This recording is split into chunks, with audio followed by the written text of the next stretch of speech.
thank the Secretary of State for her answer. The autumn budget also made minor tweaks to Wales' borrowing limits.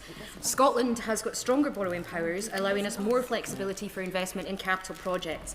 Can the Secretary of State tell us why tweaks to Wales' powers were so small and why those tweaks haven't even made up for the inflationary losses since those limits were first set?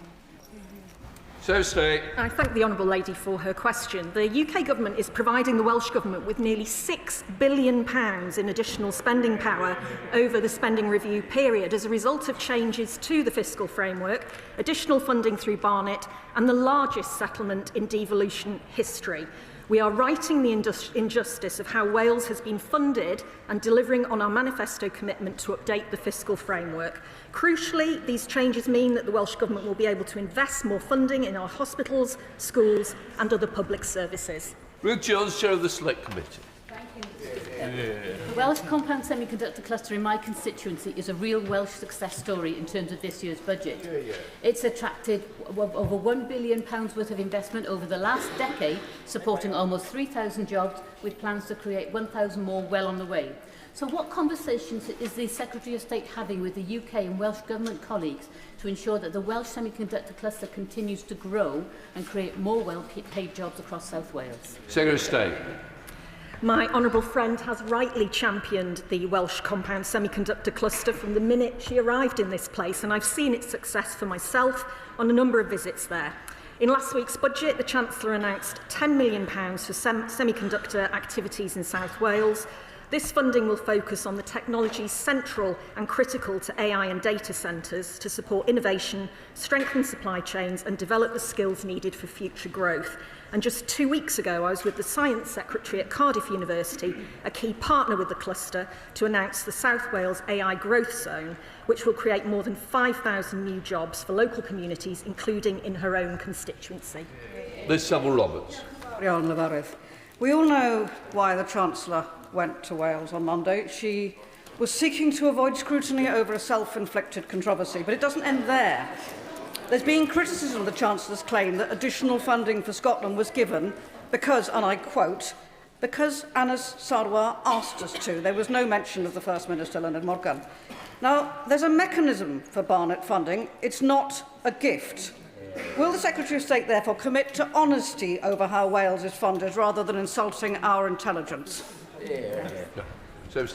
I'm surprised at the Right Honourable Lady's tone. Whilst this Labour government makes record investment in Wales, Clyde has the same old stuck record in response. Miserable grievance politics. They really are the Victor Meldrew of Welsh politics, Mr Speaker, and they still haven't explained which taxes they would raise, which public services they would cut to pay for their disastrous independence plan that will cost every single person in Wales £7,000 a year every single year. Saville-Roberts. Desperate, Mr Speaker, and we all know that the Secretary of State has been using figures which you can't extrapolate what independence will do from them. And I wish that she would keep up, because Plaid Cymru are actually talking with Labour in Cardiff about how to improve public services in the NHS. But the people of Wales, of course, they want facts, not spin. So a year after the announcement of inheritance tax changes, the UK Government has still failed to release data on the impact on family businesses and farms in Wales. She knows the cross-party Welsh Affairs Committee has called for the changes to be delayed until a full Wales-specific impact assessment is published. What has the Government got to hide? The Government has absolutely nothing to hide. Right, we come to Cerebral. Question number three, Mr Speaker, then. Two. Sorry? Gurstall, sorry. Sorry, Gurstall. Question number 2, Mr Speaker. Minister, sorry, my fault. Thank you very much, Mr Speaker. With your permission, I will answer questions 2, 4, 6 and 9 together. Growth is the #1 mission of this government. We are creating tens of thousands of jobs in every corner of Wales, and this includes billions of pounds of investment into nuclear power in Anglesey, 2 AI growth zones, a defence growth deal, 2 free ports and 2 investment zones, which will deliver further economic growth to Wales. Gusno. Thank you very much, Mr Speaker. Because of decisions of the UK Labour government, minimum and living wage will increase, boosting wages for thousands of workers across this country, including 160,000 people in Wales. Could the Secretary of State set out what impact she thinks this critical announcement will have on the economy and peoples of Wales? So State. Can I thank my honourable friend for his question? From April, a full-time worker on the national living wage will see their annual pay rise by £900. That's on top of the £1,400 increase that we announced in the previous budget.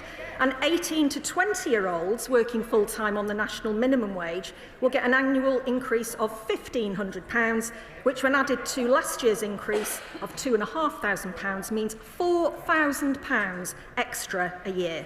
This Labour government is supporting the lowest paid workers across the country, with 2.7 million workers, including in Stoke-on-Trent Central, Cardiff East and every other constituency directly benefiting.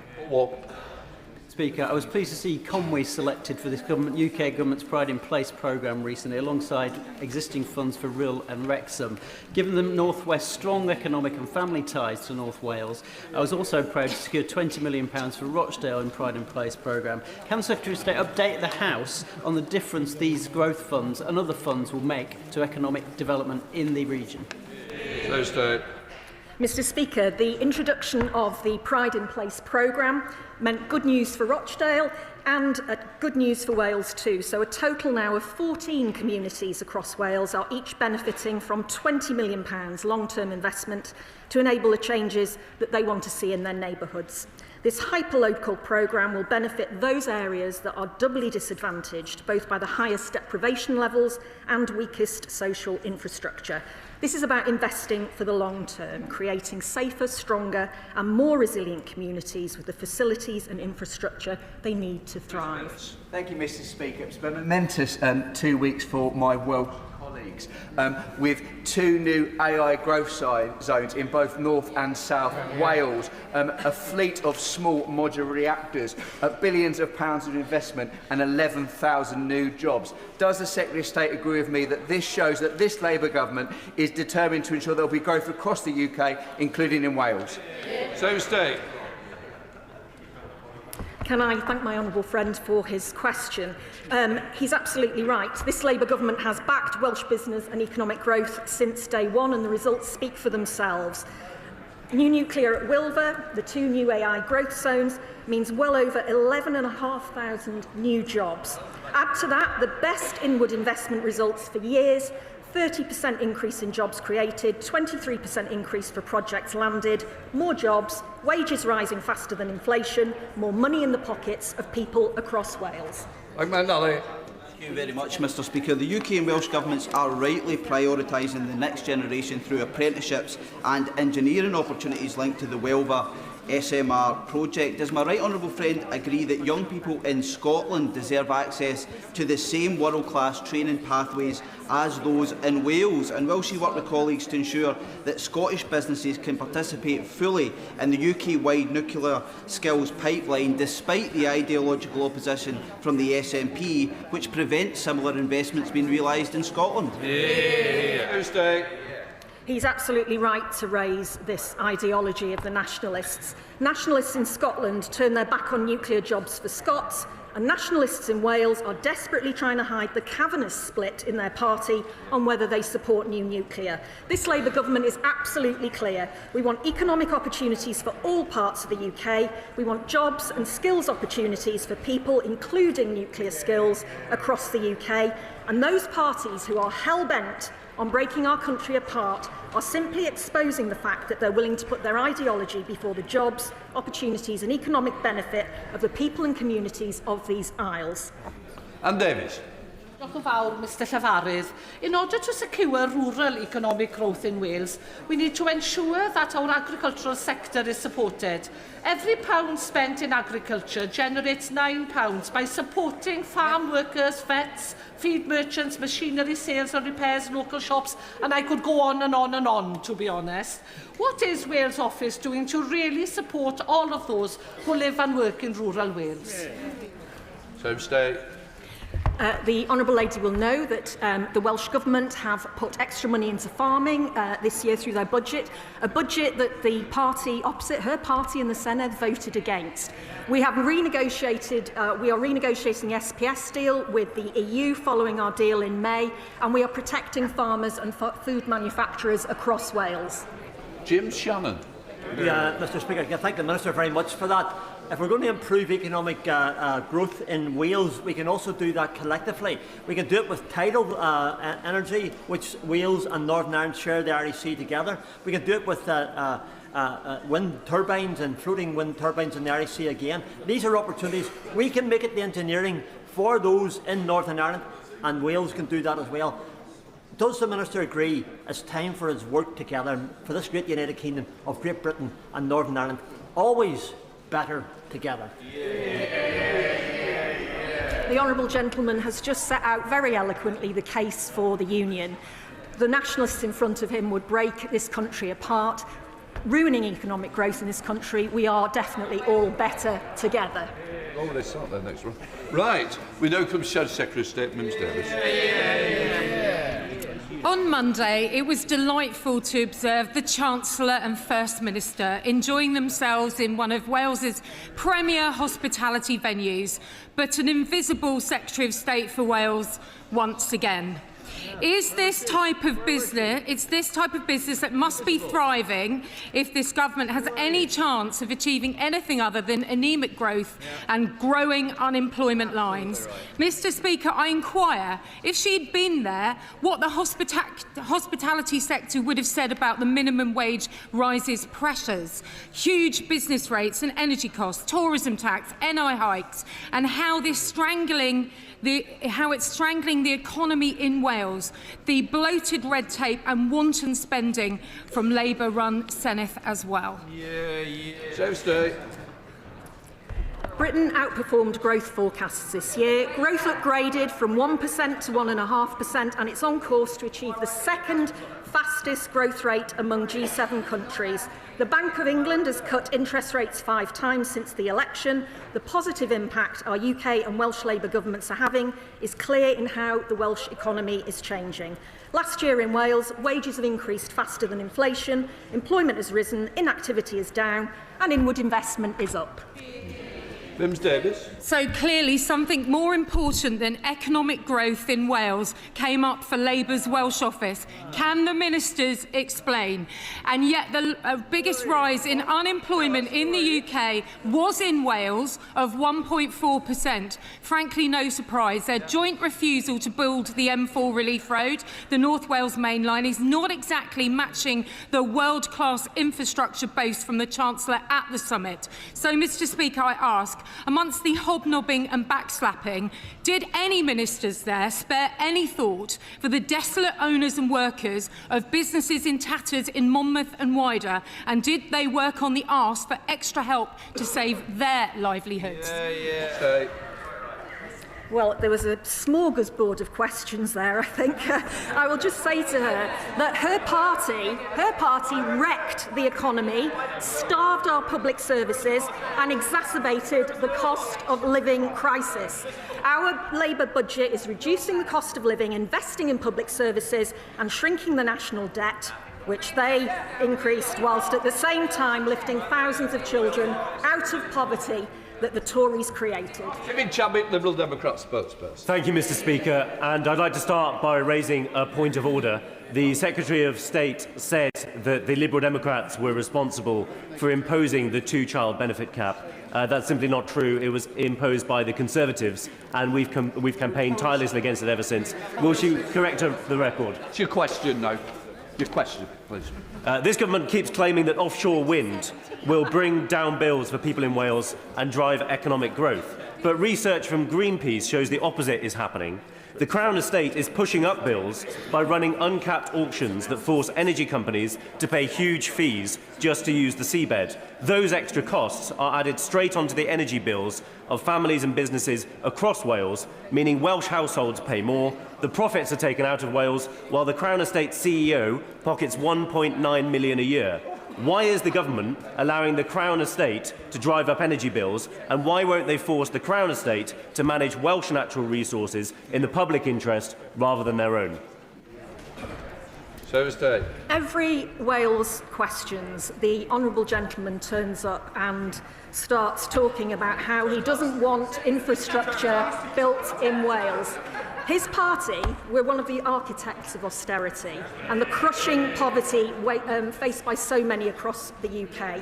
This Labour government has turned the page on their austerity legacy, bringing down energy bills, increasing the minimum and living wages for around 160,000 Welsh workers and scrapping the two-child cap. Secretary. Minister. I thank the member for raising this important matter. The Home Office is working closely with the Welsh Government to share information and coordinate work to prevent and respond to child sexual abuse and exploitation, including grooming gangs, and that includes taking forward the recommendation of Baroness Casey's audit, and I strongly welcome the continued support of the Welsh Government as we do so. Mr. Speaker. Welsh Labour voted against a grooming gangs inquiry in the Senate. Labour in Westminster voted against a grooming gangs inquiry. Now Scottish MPs are bemoaning the lack of action from the SNP and the Scottish Government. With Welsh Labour also dragging their heels over this inquiry, will the Secretary of State step up and ensure that Welsh Labour have a Wales-wide inquiry into this horrific scandal? I am disappointed in the honourable member. The member must have forgotten that the previous inquiry was not implemented in any way, shape or form. And we have accepted Baroness Casey's recommendations in full. We are working together, Welsh Government and the Home Office, alongside Baroness Casey to urgently appoint a chair. It is victims' voices that should be at the heart of this inquiry, and it is imperative that any chair appointed earns the trust of the victims who've been let down far too often. For those victims, we must get this right, and we can absolutely do no less. Nick Smith. Thank you, Mr. Speaker. Can the Minister say more on how the Government is reflecting the experiences of victims when tackling grooming gangs in Wales? Minister. Absolutely. I thank my honourable friend for raising this really critical matter. We are putting victims' voices right at the heart of this inquiry. Their voices must be heard. And we are ensuring we are accepting Baroness Casey's recommendations in full, including the introduction of a mandatory reporting, the creation of new Child Protection Authority, and ending the 3-year statute of limitations period for personal injury claims, making sure, once again, and I'll say this once again, that victims' voices are at the heart of this inquiry. They have been forgotten for far too long. Number 5, please, Mr. Speaker. Thank you, Mr. Speaker. I'm delighted to hear about the new jobs created. Excuse me, Mr. Speaker. Announcements over the past month demonstrate that our industrial strategy is working. In November alone, this government announced investments to create over 11,000 jobs in Wales. The Wales Investment Summit just this week showcased investments totalling £16 billion, which are expected to bring tens of thousands of jobs to Wales. Thank you, Mr. Speaker. Montgomeryshire and Glyndŵr is home to the largest one-day livestock market in Europe, just off the Buttington roundabouts in Welshpool. Will my right honourable friend join me in welcoming the 55 jobs that have been created within the last month alone on the Buttington roundabout? And would she consider joining me for a milkshake in one of the multiple places we could now get one together in Buttington? Secretary of State. I'm very pleased to hear of the new jobs created at Buttington Cross, and I'd be delighted to join him for a milkshake. Strawberry, please.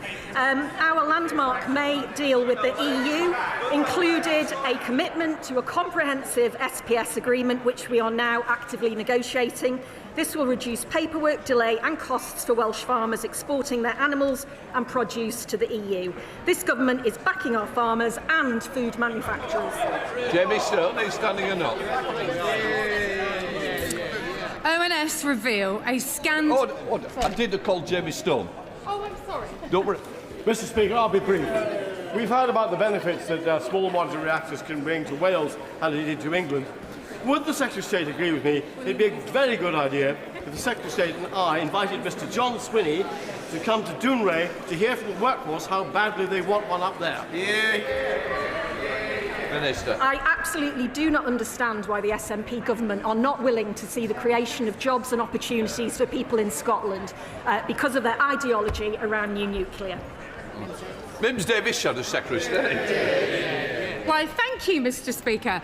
ONS reveal a scandalous 1,000 jobs are being lost every single day across the country, meaning Aston Martin is not immune from this government's economic recklessness and could soon be forced to make over 100 job losses because of the poor trade deal Labour struck with the US.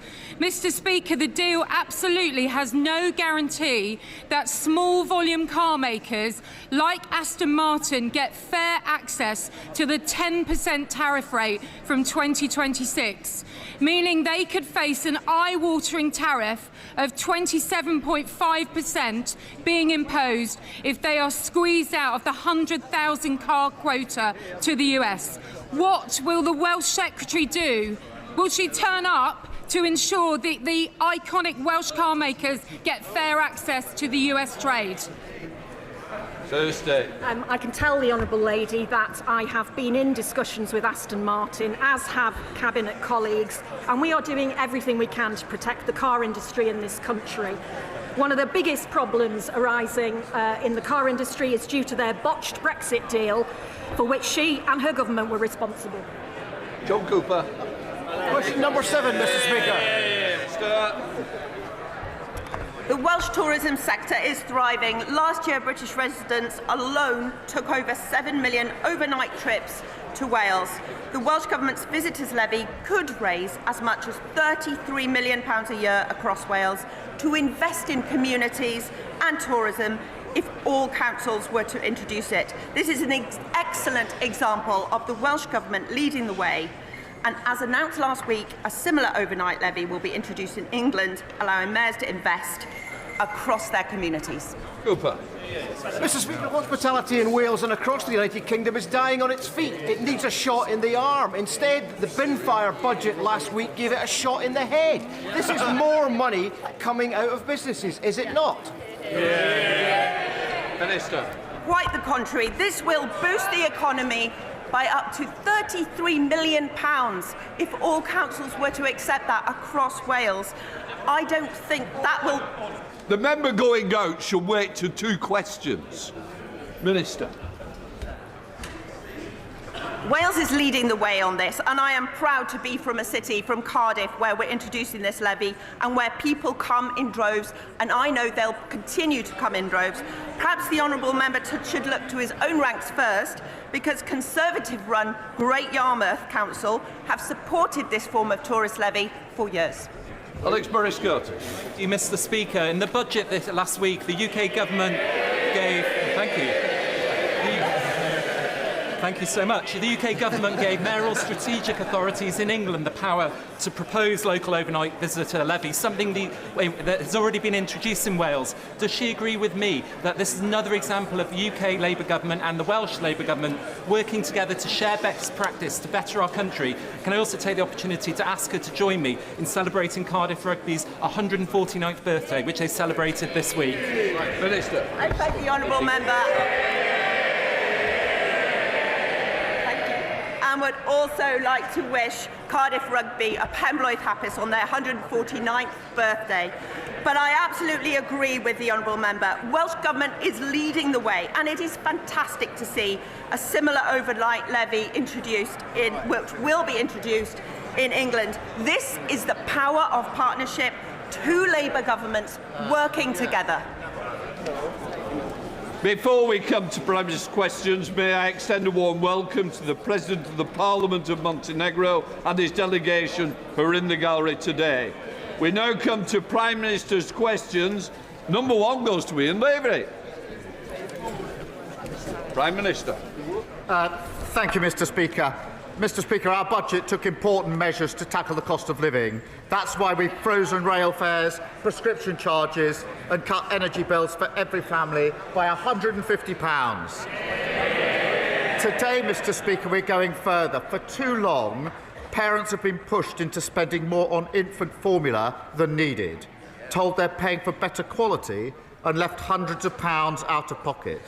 I can announce today that we're changing that. We will take action to give parents and carers the confidence to access infant formula at more affordable prices, with clearer guidance for retailers and helping new parents use loyalty points and vouchers. Together, Mr. Speaker, that will save them up to £500 before their child's first birthday. That builds on our action to lift 500,000 children out of poverty and breakfast clubs, and our child poverty strategy will be published later this week. This morning, I had meetings with ministerial colleagues and others. In addition to my duties in this House, I shall have further such meetings later today. Thank you, Mr. Speaker. The North East is still picking up the pieces of the destruction and decimation of 14 years of Tory government.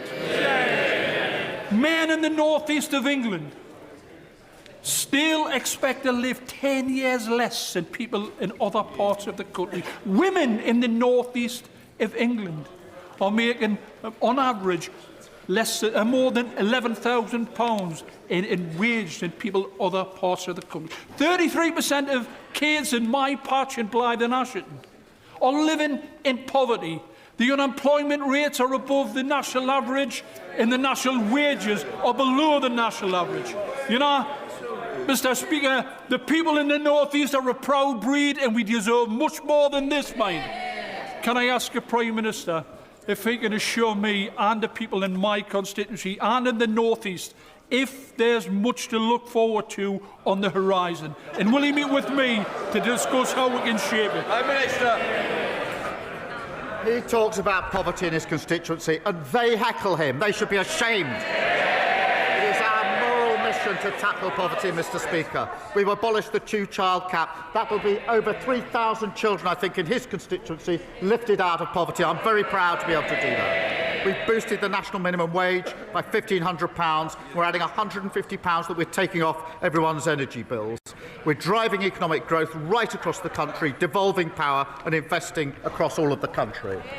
Come to the Leader of the Opposition, Kemi Badenoch.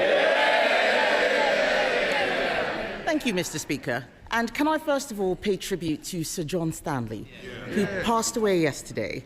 Sir John was a dedicated MP for 41 years, and we send our deepest condolences to his family. Mr. Speaker, does the Prime Minister believe that when an organisation descends into total shambles, the person at the top should resign?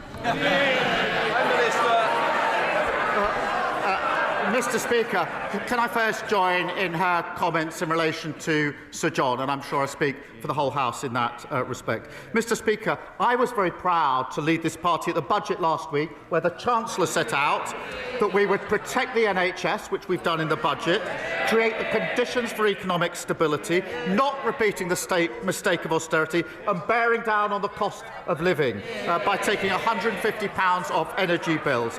We're fixing the mess that they left, and I'm very proud to be doing so. Mr. Speaker, he doesn't want to answer a question about taking responsibility because he likes to blame everyone else except himself, and so does the Chancellor. We now know that the head of the OBR was forced out for telling the truth, that the Chancellor did not need to raise taxes on working people.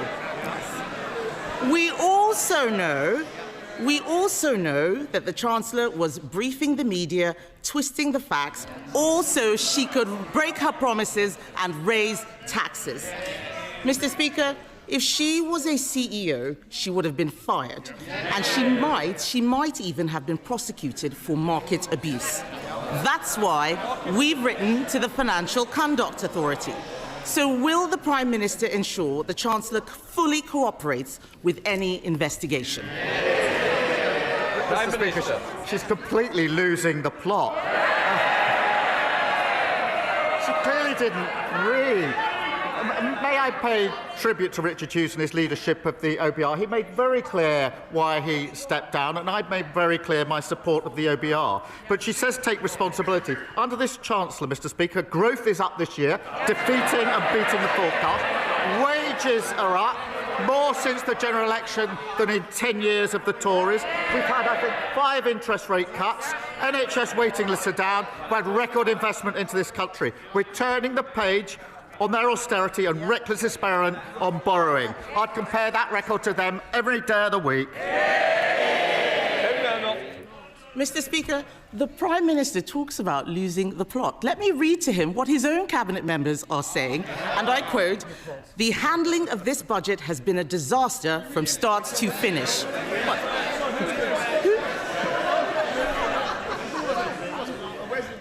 Yes. Who said that? Was it him? Was it her? In fact, I think it was probably her, actually. It was probably the Chancellor. In fact, Mr. Speaker, one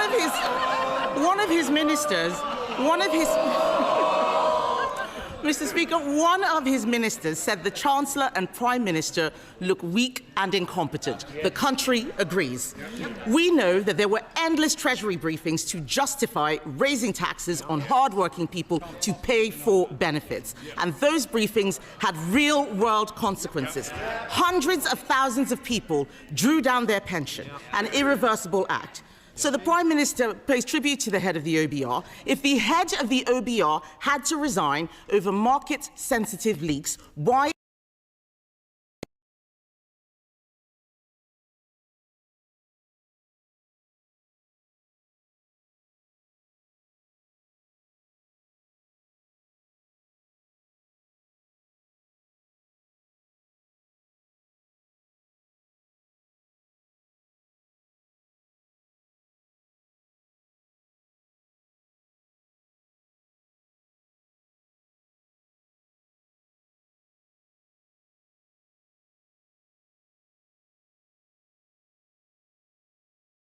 and prescription as well.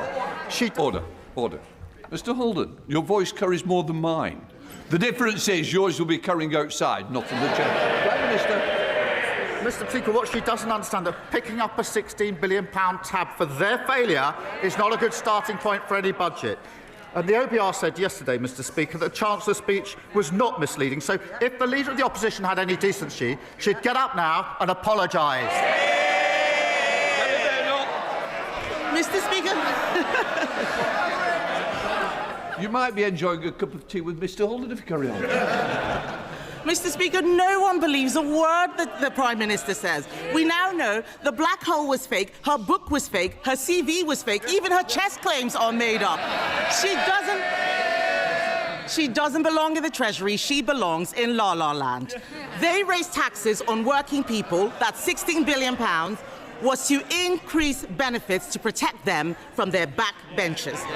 He now boasts about removing the 2-child benefit cap, but he used to say that it was unaffordable. He even removed the whip from 7 of them for wanting the same thing. He is very happy to throw them under a bus when it pleases him. So I asked the Prime Minister, how did it suddenly become affordable at the very time he needed to save his own skin? Mr. Speaker, the vast majority of families we helped in the budget are in work. Yes. 3/4 of children in poverty are in working families. Their policy of nearly 10 years on the 2-child benefit cap had one result and one result only. It dragged hundreds of thousands of children into poverty. They should be utterly ashamed of that.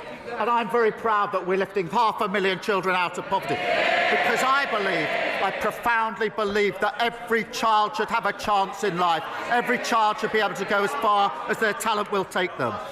So that's why we're lifting 500,000 out of poverty. But they're the same old Tories, the party of child poverty. If all of this is true, why did he take the whip away from the people who are asking for it. Let's remind the Chancellor, exactly a year ago today, on the 3rd of December 2024, the Chancellor said, we will never have to repeat a budget like this one. If only. He may have taken the whip away, but the rebels had the last laugh. The Prime Minister has lost. He can't run his own party. He can't, let alone the country, Mr. Speaker. Let me quote what the hard-left former Shadow Chancellor said. He said, we've won. He's right, isn't he? Prime Minister. Speaker, I've said repeatedly that bringing down child poverty is a moral mission, a political mission, and a personal mission. They drove hundreds of thousands of children into poverty who will pay the price for the rest of their lives for their failure. We're taking 500,000 of them out of poverty. Very proud to do so. That is good for children, it's good for the economy, and it's good for the NHS, who will have less of a burden on them. They should be ashamed of what they did on child poverty, and she should stand up and she should apologise. Kemi Badenoch. Mr. Speaker, let me tell the Prime Minister, making the whole country poorer and destroying jobs is not how you keep children out of poverty. In the past week, we've seen broken promises, broken leadership, and a broken budget for Benefit Street. The Education Secretary is chuntering. Where is the money for the children on special educational needs? Where is it? Unemployment is up. It's coming out of her budget. She's shaking her head. She doesn't know where that money is coming from. But let's be clear, Mr. Speaker. Unemployment is up. There are more children now growing up in workless households because people are losing their jobs.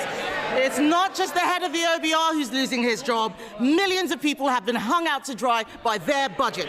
And isn't the truth, Mr. Speaker, that behind it all is a Prime Minister who only cares about one person's job, his own? Mr. Speaker, she wants to put 500,000 children back into poverty. She thinks the Chancellor should resign because the economy is improving. We are turning the page on their failure. We are bringing waiting lists down. We're bringing stability that cuts inflation and interest rates. And we're bringing down bills. We're building a brighter future. Conversations about a new Ireland are deepening, with people from all sorts of backgrounds having serious, hopeful discussions about building something new. Yesterday here in Westminster, along with the member for South Antrim, who has a different view to me, we hosted two of the island's most respected journalists, making the case both for and against Irish unity. While both positions were argued, clear voice was at the time for careful preparation is now. Does the Prime Minister agree with me that while there is much work to do before any referendum, that to avoid a mess like Brexit, it is prudent and completely compatible with the Good Friday Agreement for the Irish and British governments to jointly prepare for constitutional change? Prime Minister. Can I thank her for her question? One of the greatest achievements of the last Labour government was the Belfast Good Friday Agreement, and we fully support that agreement, which brought peace and stability for Northern Ireland. It does, as she well knows, set out a process for future decisions, which under the agreement I support. And we are focused in working constructively with the Executive and others on all issues, including the record settlement under the budget for Northern Ireland. The Liberal Democrats, Sir Ed Davey. Thank you, Mr. Speaker. Can I join the Leader of the Opposition in paying tribute to Sir John Stanley and sending our condolences to his family? I had the huge pleasure of working with him over a number of years on developing the relationship between our country and Korea, and he was always a true gentleman. Mr. Speaker, yesterday I was in Royal Tunbridge Wells, where tens of thousands of people have had no water for 5 days. This is now a public health emergency, and shockingly, it's the second time in just 3 years when South East Water have let down the people of Tunbridge Wells badly. Parents are queuing up for bottled water for their kids. Pensioners are relying on neighbours to fetch some water for them. Businesses have closed down. Schools and GPs have been forced to shut. South East Water said it would be sorted on Monday, then yesterday, and today it still hasn't been sorted. So will the Prime Minister convene COBRA Does he agree that it's time for him to get a grip of this crisis so it is sorted? Well, can I thank him for raising this really important issue? And it is shocking for all the reasons he set out. And I too have heard South East Water say, as he rightly says, actually Sunday into Monday, Monday into Tuesday, and Tuesday into Wednesday, that they were sorting it, and they still haven't sorted, and there's really serious consequences. And we are bearing down on that, as he would expect, because it's such a serious issue. Sir Ed Davey. Prime Minister's reply and the actions of the Water Minister, but I do think the government will need to do more because South East Water have failed so badly. If I can turn to the budget now, Mr. Speaker. The Prime Minister's chief economic advisor has recommended a customs union with the EU as one of the most effective ways of generating growth, and we agree. So instead of hitting people with higher taxes in the middle of a cost of living crisis, will the Prime Minister change course in economic policy and listen to the piece of wise economic advice from his own economics advisor? Prime Minister. Well, Mr. Speaker, we are getting closer relationships with the EU on a number of fronts, including trade and the economy, because that is good for businesses across our country, has been welcomed by them. We'll continue down that path, but we do have clear red lines in relation to the single market and the customs union. So within those constraints, we will move closer. Dr. Becky Cooper. Mr. Speaker, gambling addiction is a serious public health harm, causing ill health and misery for millions of people in this country. The industry now spends £2 billion a year on advertising, often targeting vulnerable people and exposing our children to harm. Along with many members across this House, I very much welcome the Chancellor's announcement last week to tax harmful online gambling products. Would the Prime Minister agree with me, therefore, that to continue this essential work, we must now act to tackle harmful gambling advertising to protect the health of our children? Prime Minister. Well, I thank her for raising this, because she's right that harm from online gambling has surged. And, Mr. Speaker, NHS referrals are up 91% in the past year. The decisions we made in the budget mean investment in public services and lifting over 500,000 children out of poverty. But we are working with industry to ensure that adverts don't exacerbate harm. And through our £26 million investment, we're helping the Gambling Commission crack down on black market sites and illegal adverts to keep players safe. Paul Holmes. Thank you very much, Mr. Speaker. In 2020, the Justice Secretary said criminal trials without juries are a bad idea. The Prime Minister himself said there should be a right to trial by jury in all criminal cases. Now they want to scrap them. Mr. Speaker, with a Chancellor who can't count and a Justice Secretary who's lost count of the number of people he's let out of prison, is it any wonder that the people of this country can't trust a single word this Prime Minister or government says ever again? Mr. Speaker, they left a broken criminal justice system where victims of rape and serious sexual violence are waiting 3 or 4 years for trial. Only this week I've had further examples of 14-year-old girls and 16-year-old girls having to give evidence 4 years after the allegation. That is not justice for them, and I'm determined that we will deal with it. Now, as he well knows, of all criminal cases going to court, 90% have always been in the magistrates' court. 90%. 10% go to the Crown Court. Of that 10%, 7% plead guilty. That means that 3% of all criminal cases go forward for a jury trial. Not all of our cases. We are making changes, sensible changes, to ensure that we can make sure that victims get justice and it's denied under the failure that they left. Tom Taylor. Thank you, Mr. Speaker. I'm really pleased to hear many constituents tell me how much local NHS services have improved since this Labour government entered office. But some, like David Wotton from Atherstone, have faced long delays. He was told he'd have to wait 5 months for X-ray results from George Eliot Hospital, and he's not the only one. My constituents in North Warwickshire and Bedworth deserve better. Can the Prime Minister set out how he will go further and faster to get our NHS fighting fit again? Can I start by saying I'm sorry to hear that David, her constituent, is waiting. We did take decisions at the budget to invest in the NHS and tackle waiting lists. And that is to help people like David.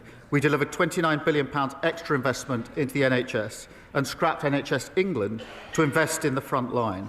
We are opening, Mr Speaker, 250 neighbourhood health centres to treat patients closer to home, and we've got over 5 million extra appointments being delivered. And waiting lists are down 230,000. They chunted, they absolutely destroyed our health service, and we're picking it up. They should be ashamed of themselves.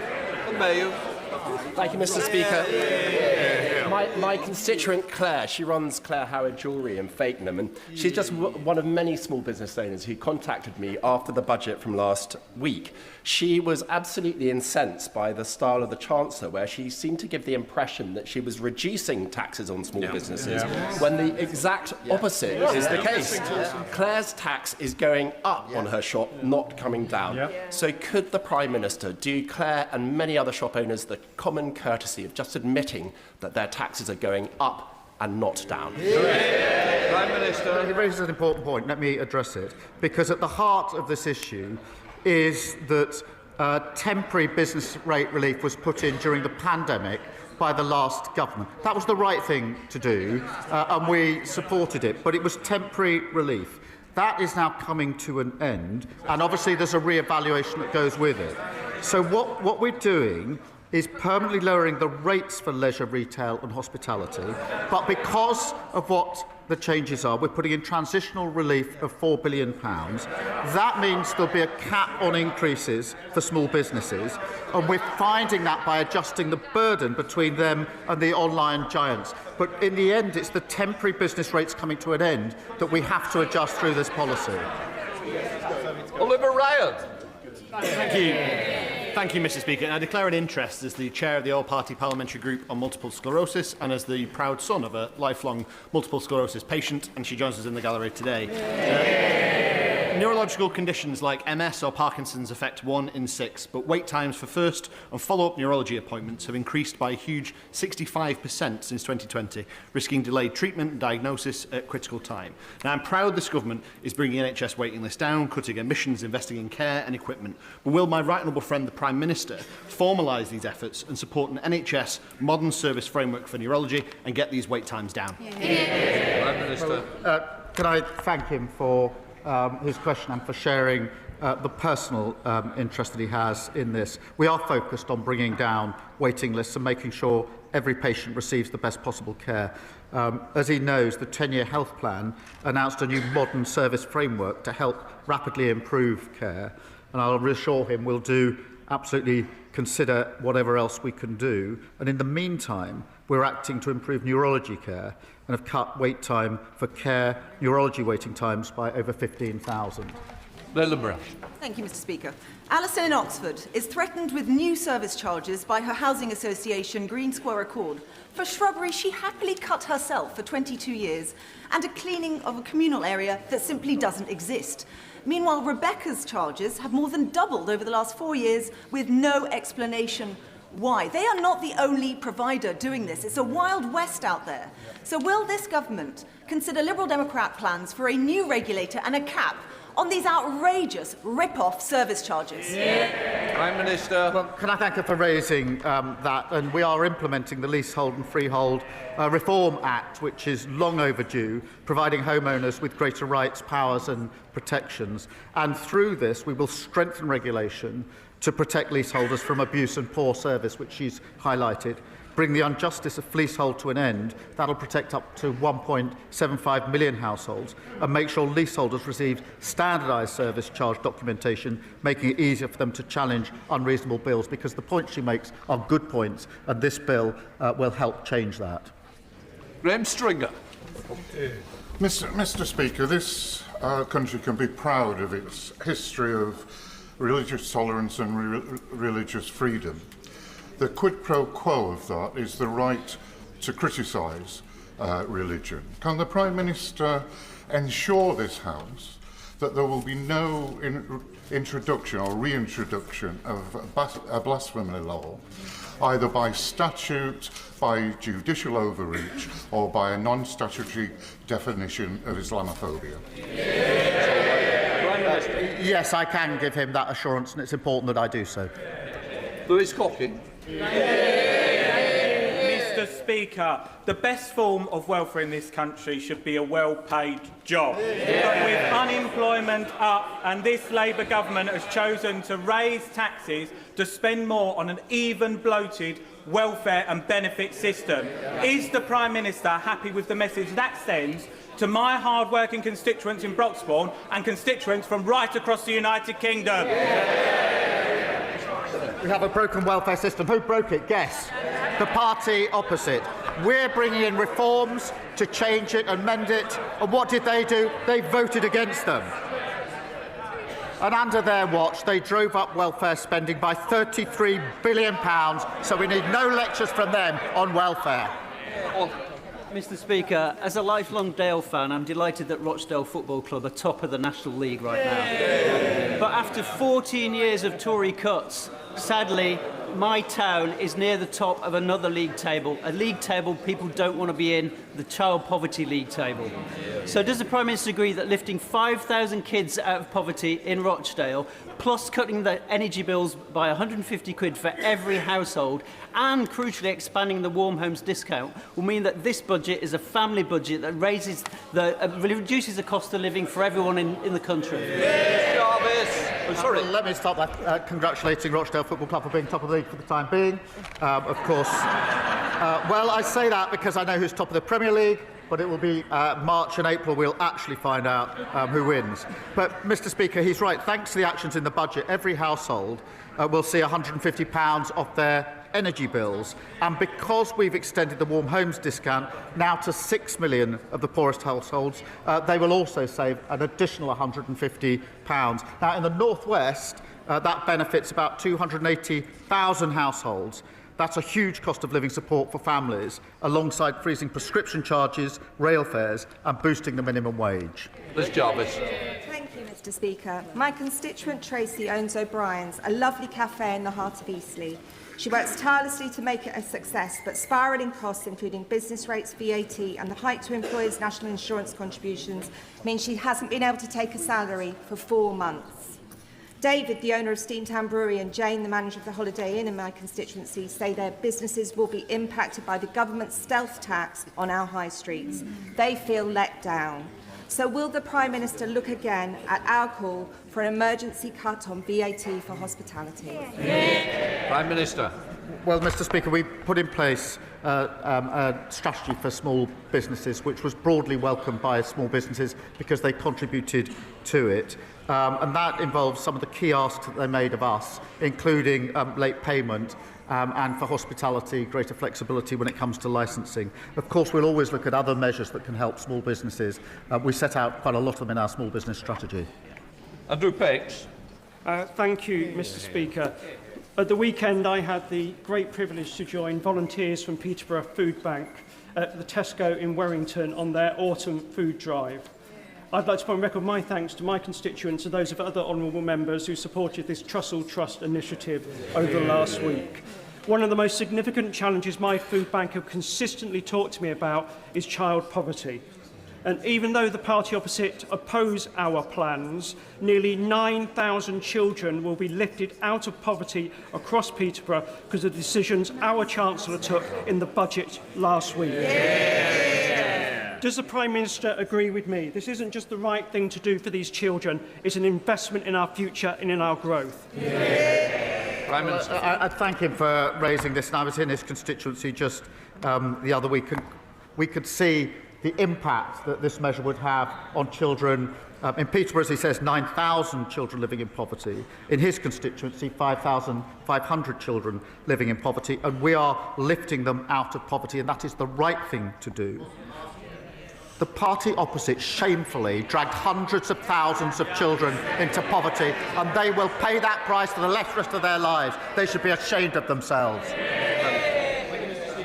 I was recently the target of an AI deepfake video announcing my defection to reform. And as colleagues across the House will know, that's about as likely as reform moving from pub populism to a coherent programme for government. I'm delighted to reassure my Chief Whip and the House that I am and always have been a faithful Conservative. But does the Prime Minister agree with me that while satire has always been an important part of our politics, the rise of AI deepfake disruption is a serious threat to our democracy, and would he agree to work with me and cross-party MPs to frame some appropriate reforms as proposed by the recent Speakers' Conference to protect our democratic integrity? Well, can I thank him for raising that? And it is an important issue. We do need to work cross-party where we can on deepfake, on AI and other issues that need to be addressed. I had, I'm afraid, missed his alleged defection to reform. I wouldn't have believed it if I had seen it. But I have to say, there's a lot of them going. There's three ex-MPs have gone, I think, this week. They talk about leaks. That's where their leaks are going to reform. And I saw a leak, talking of leaks, on the front page of the Financial Times this morning, where apparently the leader of Reform says he wants to merge with the party opposite and sit down here with them. An absolutely unholy alliance of austerity and failure. Alison Blundell. Thank you, Mr. Speaker. This week I've been speaking to Tetrasil, warehouse workers at Tetrasil in my constituency, who have been given an appalling ultimatum in the run-up to Christmas: either sign a new contract with reduced pay and breaks, or lose your jobs. Can the Prime Minister advise me what action can be taken against rogue employers like Tetrasil, who take action against workers and seek to exploit them and undermine their rights?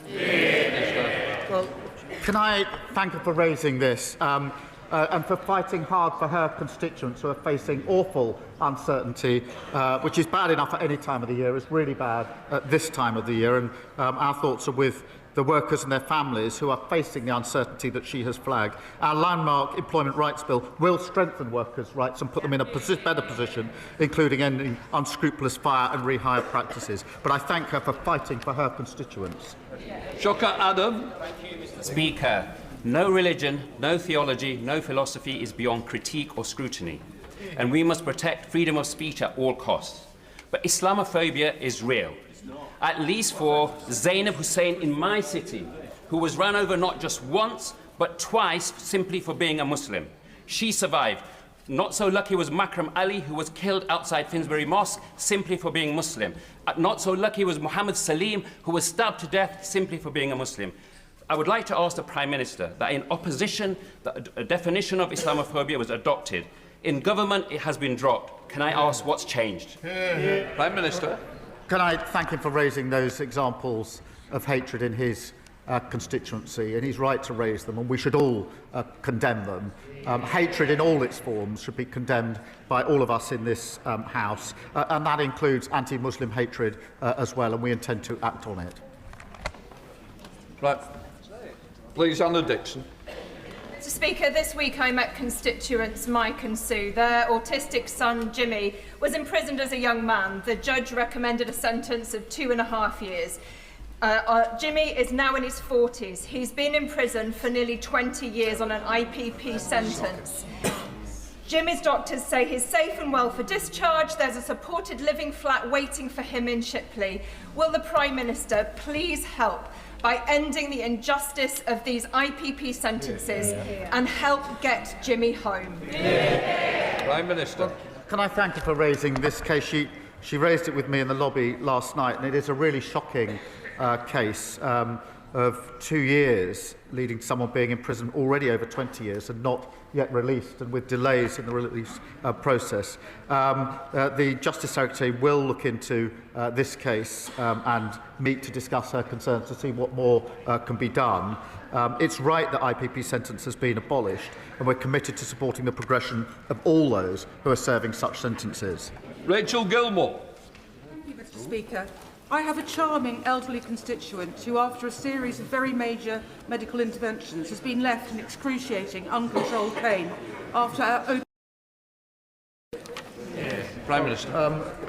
Can I thank her for raising what's an awful case, and we are putting in further protection and support. But I will take her up. I think it is important for her to discuss that with the relevant minister, because the case that she has referred to just sounds appalling.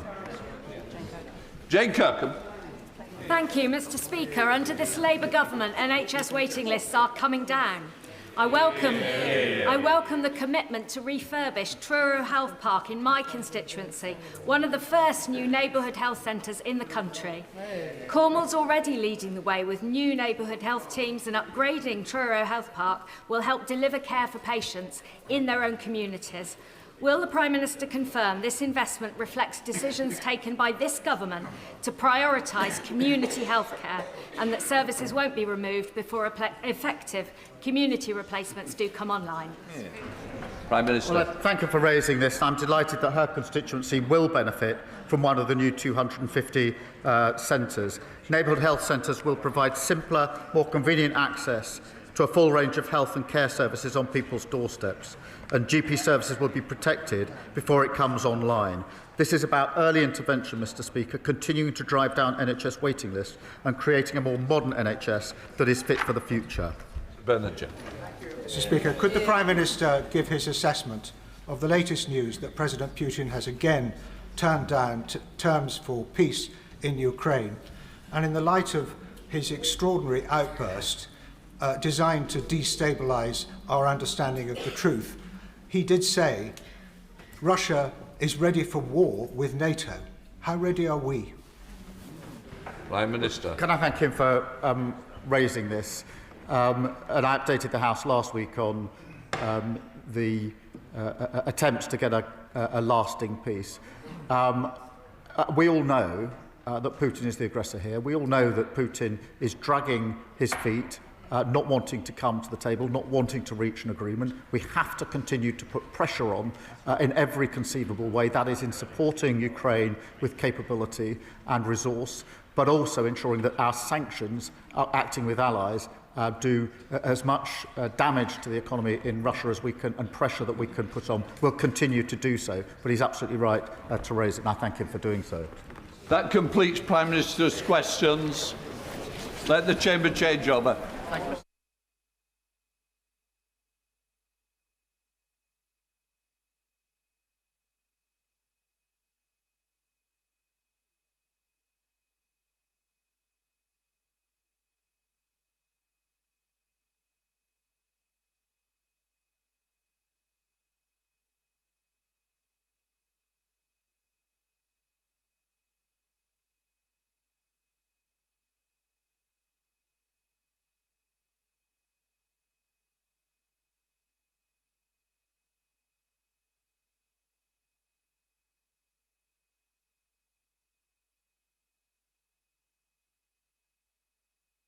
Right, we come to the first urgent question.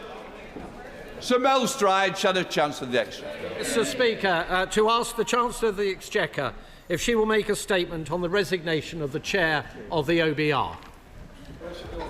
Minister Murray. Thank you very much, Mr. Speaker. Mr. Speaker, last week the economic and fiscal outlook was accessed prematurely ahead of the budget. The OBR took full responsibility for this and conducted a review into what had happened. That report was published on Monday, and I came to this House to make a statement. That report found, and I quote, systemic issues, which led, in their words, to the worst failure in the 15-year history of the OBR. Whilst I was making that statement on Monday afternoon, Richard Hughes, the chair of the OBR, resigned. The Chancellor has written to Mr. Hughes to thank him for his many years of public service, and I have put my thanks on record in this House too. That decision was a matter for Mr. Hughes. We will work closely with the OBR to ensure robust security arrangements are in place before the spring forecast and for all future forecasts. The Permanent Secretary of the Treasury will conduct a review of the Treasury's security processes to inform future fiscal events. As I said when I was again at this dispatch box closing the budget debate yesterday, the government puts the utmost weight on budget security, including prevention of leaks of information. A leak inquiry is now underway with the full support of the Chancellor and the whole Treasury team. Mr. Speaker, there is also speculation in the press today surrounding the letter which the OBR sent to the Treasury Select Committee last Friday, which I wish to address clearly. The Chancellor was aware of that letter and she was content for it to be published, and she agreed this with the Permanent Secretary. Bill Stride. Thank you, Mr. Speaker. Mr. Speaker, Richard Hughes was a respected chair of the OBR, and his departure is a matter of deep regret. The circumstances surrounding his resignation remain unclear. Although, Mr. Speaker, for the Chancellor it has clearly been a useful distraction from her own conduct. Mr. Speaker, on Friday, the OBR took the unprecedented step of publishing the details of the pre-measures forecast rounds, and at the Select Committee yesterday, members of the OBR board were clear that this step was taken because of serious concerns about partial leaks and briefings about their forecasts. And in relation to the market-moving briefings made on the 14th of November, which suggested that the public finances were, after all, in a better position, David Miles at the committee stated, and I quote, "I think there had been a misconception that there had been some good news. It didn't exist." They also clarified that these concerns were raised by Richard Hughes with the Treasury before the budget, and that the information published on Friday was approved by the Permanent Secretary. So can I ask the Minister, what discussions did the Treasury have, including the Chancellor, with Mr Hughes immediately prior to his resignation? Mr Hughes said last week that he served subject to the confidence of the Chancellor. Did the Chancellor give Mr Hughes her full confidence? Was any pressure put on Mr Hughes to resign? Did the Chancellor approve the OBR's publication on Friday and discuss with the Permanent Secretary? I believe the Minister has confirmed that. Perhaps he would do so again. Yes. In which case, behave. Thank you, Mr Speaker. Do ministers agree with the OBR's opinion that there were leaks and briefings about the forecasts that damaged growth? If so, what action was taken by the Treasury regarding those leaks? And can I ask once again in this House whether it was appropriate that the Chancellor herself was opining publicly on the OBR's productivity forecast before the budget, given that these matters should remain strictly confidential? Mr Speaker, as you know, I've written to the FCA seeking a full investigation into these matters relating to the Chancellor's statements on the state of the public finances.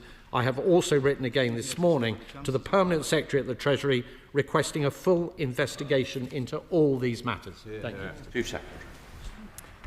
Thank you, Mr Speaker, and I thank the Shadow Chancellor for his questions. Mr Speaker, Madam Deputy Speaker, as I made clear in my opening remarks, the decision for Richard Hughes to resign was a matter for Mr Hughes himself. I referred also in my earlier remarks to the media reporting around the letter that the OBR published. That publication of the OBR letter was agreed to by the Chancellor, and it is completely untrue to suggest otherwise. And the reason for publishing that letter was due to the unique nature of this budget in the context of the OBR's productivity review, as they said themselves, whilst acknowledging that this would not become usual practice due to the importance of preserving a private space for discussions. But, Madam Deputy Speaker, we are completely committed to the OBR's independence, and it is a vital part of our fiscal framework. And in fact, one of the first acts of this Parliament was to introduce a fiscal lock so the OBR could never be sidelined.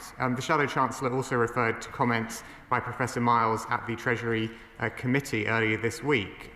And I note that amongst his remarks, he said the fact that it was a positive number, referring to the headroom on the October 31st forecast, he was very keen to be clear now that this did not in any way suggest that the OBR assessment was that the fiscal outlook was problem-free. Dame Meg Hillier. Thank you, Madam Deputy Speaker. Madam Deputy Speaker, when I last spoke in this House, Richard Hughes was still chair of the OBR. I want to pay tribute to him. He was a tenacious champion of its independence, a highly intellectual man who ably led that organisation, and he made an honourable decision to take responsibility for what happened last Wednesday. The Minister has said that there is now a leak inquiry underway in the Treasury. Leak inquiries can have a habit of not finding someone responsible, but if somebody is found responsible, will they follow the lead set by Richard Hughes? Minister. Well, Madam Deputy Speaker, I will not speculate on the outcome of the leak inquiry, but it is underway now with the Chancellor's support. The government takes our obligations to this House very seriously, and we delivered a budget last week which delivers on the priorities of the British people. Liberal Democrat spokesperson Charlie Maynard. Thank you, Madam Deputy Speaker.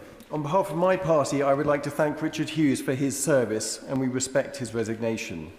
We would also like to thank Laura Gardner, Professor Kieran Martin and Hugh Stevens for the very quick turnaround of the investigation report into the leak. In the report, the point was made that unlike all other IT systems and services, the OBR's website is locally managed and outside of the gov.uk network. The reasons for this decision were made at the time apparently to ensure full independence from the Treasury. Will the Minister soon report back to this House with a timeline for when decisions will be made between now and the OBR's next report in spring 2026 as to how this will be operated going forward, and also provide an outline of how the OBR's website will be operated so that it is both secure and maintain appropriate separation between the Treasury and the OBR? Madam Deputy Speaker, as I've made clear, the Treasury will be focused in the coming months on ensuring that we have stronger information security in the spring forecast and indeed for all future forecasts. The OBR, it's worth my adding, has had significantly increased funding in recent years. Since 2021-22, its budget has increased by 45%. And as an independent organisation, it has full discretion over how it uses its budget. Yuan Yang. Thank you, Madam Deputy Speaker. I join the chair of my Treasury Select Committee in thanking Richard Hughes for his service and commend him for taking responsibility for the security leak that happened under his watch. In the testimony the OBR gave the Select Committee yesterday, they described the 21 billion amount of absolute forecast-to-forecast changes that happens to their own pre-measures forecast. What that means, in effect, is that between every 6-month forecast, £21 billion on average is wiped off the headroom or added to the headroom on average. What this leads me to be concerned for, Madam Deputy Speaker, is how we can ensure long-termism in the fiscal institutions of the UK despite this overall focus on headroom. Minister. Well, I thank my honourable friend for her question, and of course the Chancellor set out how important it was to increase our headroom at the budget. We increased it to £21.7 billion, which is so critical for reducing the cost of borrowing and for protecting us against future shocks. As the Chancellor also announced at budget, the forecast that the OBR will produce in spring will not include an assessment of the government's performance against the fiscal rules, and the government will not respond to it with fiscal policy, but the OBR will produce a forecast in spring as would be expected. Father of the House, Sir Edward Lee. For what it's worth, I think the OBR has become too powerful, and we live in a parliamentary democracy, not a quangocracy, and the Chancellor alone should be responsible. But does he agree with this point, that in future all communications between the Chancellor and the OBR should be in deep private? That's the only way the system will work. And we never again want to have selective leaks. Can he promise that won't happen in the next budget? Minister. Well, Madam Deputy Speaker, the Right Honourable Gentleman and I disagree about the role of the OBR, because as a government we are committed to the OBR's independence and its vital role as a core part of our fiscal framework. And as I mentioned earlier, one of our first acts in this Parliament was to introduce the fiscal lock to ensure the OBR could never be sidelined in the way it was by the previous government. In terms of the private space between the OBR and the Treasury, the publication of the OBR's letter, which, as I mentioned earlier, was agreed to by the Chancellor, was due to the unique nature of his budget in the context of the OBR's productivity review. We acknowledge that it would not become usual practice due to for the conversations. Luke Murphy. Thank you, Madam Deputy Speaker. Can I share the remarks of my fellow members of the Treasury Select Committee in commending the work of Richard Hughes, and also for taking responsibility for what the OBR itself acknowledged was the worst failure in its 15-year history. One of the other things that the Professor Miles also testified in front of the Treasury Select Committee yesterday, was, which the Shadow Chancellor failed to mention, is that the remarks of the Chancellor on the 4th of November were entirely consistent with the forecast that was set out by the OBR at the time, and was not as rosy a fiscal picture as the benches opposite now bizarrely claim was in place at the time. Does he agree? Minister. Well, I thank my honourable friend for his question, and he's absolutely right to point to some of the comments by Professor Miles at the Treasury Committee earlier this week. Indeed, there's been a lot of discussion in this place around the £4.2 billion of headroom that was identified in the forecast by the OBR on October the 31st, and our view of what that implied about the fiscal situation. And Professor Miles indeed said at the Treasury Committee that a number that was £4 billion in the pre-measures forecast is not inconsistent with the sentiment that this is a very challenging fiscal position. And it is because of that fiscal position that we made the choices that we did. Dame Harriet Baldwin. Thank you very much, Madam Deputy Speaker, and I welcome the fact that the Minister has just confirmed that a leak inquiry is underway at the Treasury and will be paying close attention to that inquiry. Richard Hughes was an outstanding public servant and he was truly independent. And will the Minister confirm that the person that the Chancellor nominates to this position has to be endorsed by the Treasury Select Committee, and that he will commit to someone of equal independence and stature being nominated to that position? Minister. Well, I thank the Right Honourable lady for her question, and as you'll know, the process is now underway for an external recruitment of the new chair of the OBR. The normal process will be followed in terms of the Chancellor making the appointment, the Treasury Committee being involved in the way that it is. She mentioned that the leak inquiry, I confirmed it today. I've confirmed it again today. I also mentioned it in my remarks to this House yesterday. Clive Efford. Madam Deputy Speaker, over the years that I've been here, I've seen many budgets, and the government side waves its order paper on the day and then watches over the next 48 hours as the budget unravels. And we don't seem to have had any of that with this budget. But it's been extraordinarily tight in terms of what it sought to achieve. And it's the Tories are protesting over there because about the individuals involved rather than the content of the budget itself, because they've got very little argument to make. Well, my honourable friend is absolutely right to draw attention to the fact that whilst the process around the budget is of course important, what this budget means for people across Britain is that we have cut the cost of living, continue to cut NHS waiting lists and cut government borrowing. Dugan. The head of the OBR has taken responsibility and resigned, just like the Director General of the BBC took responsibility for that crisis and resigned. Given that the UK is now in the throes of a full-on fiscal crisis of the Chancellor's own making, both materially by removing £66 billion from the economy with no corresponding stimulus, and objectively by briefings, counter-briefings, screeching U-turns, leaks, and a profound lack of discretion over market-sensitive information. Given that backdrop, why will the Chancellor not now resign? Madam Deputy Speaker, the Chancellor has delivered a budget which takes the challenges of this country head-on, which cuts the cost of living, continues to cut NHS waiting lists, cut government borrowing and meets the priorities of the British people. Rachel Blake.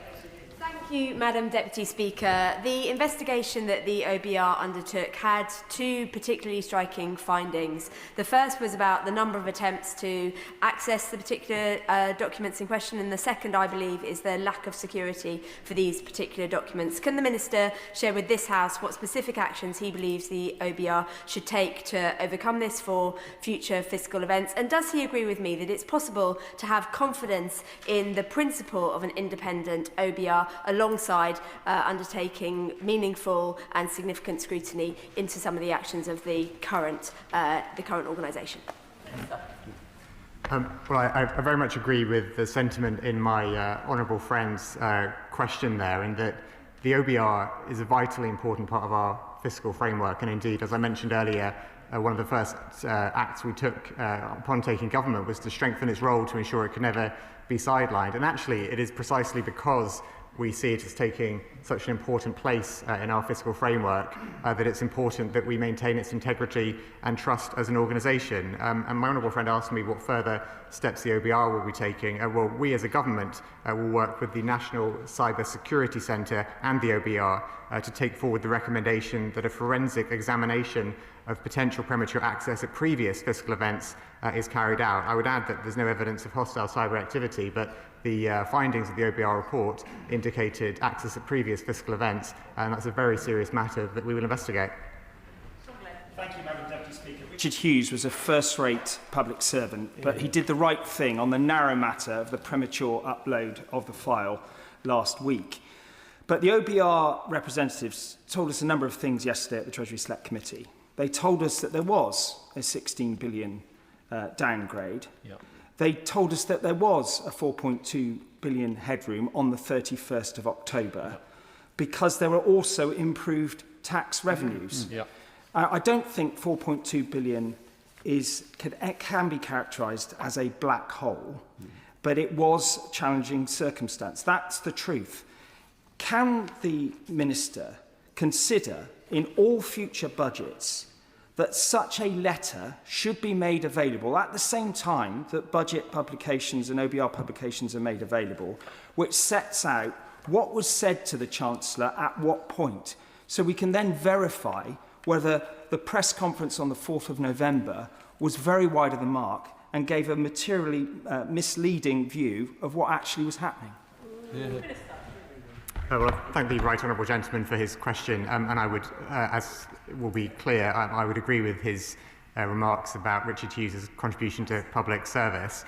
I would disagree with him, however, that the premature publication of the forecast last Wednesday was a narrow matter, because I think what the report showed was that it was not simply a single error, but more systemic issues which are highlighted. So I would disagree with his characterisation of that as narrow. He referred to some of the comments that Professor Miles made at the Treasury Committee, and indeed Professor Miles confirmed that the £4 billion headroom, which was identified in the forecast on October 31st, was not inconsistent with the sentiment that this is a very challenging fiscal position. He also asked about the OBR's letter and the nature of its being published and what that speaks about to the future. As I said earlier, Madam Deputy Speaker, the publication of the OBR letter was agreed to by the Chancellor, and this was due to the unique nature of this budget in the context of the OBR's productivity review, as they said themselves, whilst acknowledging that this would not become usual practice due to the importance of preserving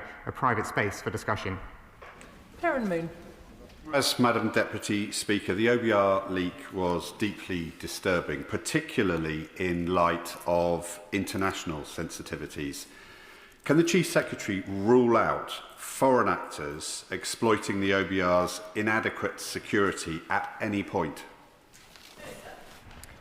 Well, Madam Deputy Speaker, the report that the OBR published into this premature publication of their forecast finds no evidence of hostile cyber activity. What it did do was look at the spring forecast and to identify what happened there, and very concerningly identified that there had been premature access of the forecast at that fiscal event also.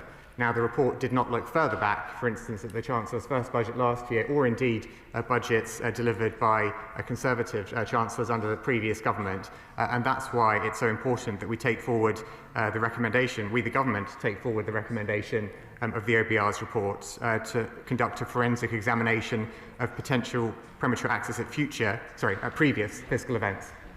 Sir Julian Lewis. Government seemed to be keen to maximise the gravity of the OBR's accidental leak whilst minimising the gravity of the Chancellor's deliberate leaks. And as he has twice frankly admitted not being aware of the case of Labour Chancellor Hugh Dalton, who resigned for inadvertently leaking to a journalist a single sentence of his budget moments before it was due to be announced in 1947, now that he has understood what actually happened then, and that was the paradigm case, does he think it holds any lessons or examples of conduct that the Chancellor ought to consider following? Madam Deputy Speaker, I came here this morning expecting to be critiqued by the opposition for their view of government policy. I didn't expect a critique of my knowledge of history, but it appears that that's the route that the honourable gentleman wants to take. And indeed, when I gave way to the gentleman sitting to his right yesterday, my right honourable friend, the Health Secretary, said I was being too generous. And I'm inclined to agree with my right honourable friend, the Health Secretary, that I was too generous in giving way to him yesterday. But the broader point that the right honourable gentleman who just asked his question made, I think we need to be really careful, Madam Deputy Speaker, about downplaying the seriousness of the OBR publishing their forecast early. It's not, as the other right honourable gentleman said, a narrow matter. It is not something which we can simply brush away. This is a serious leak of highly sensitive information, and we take it very seriously as a government. Andrew Lewin.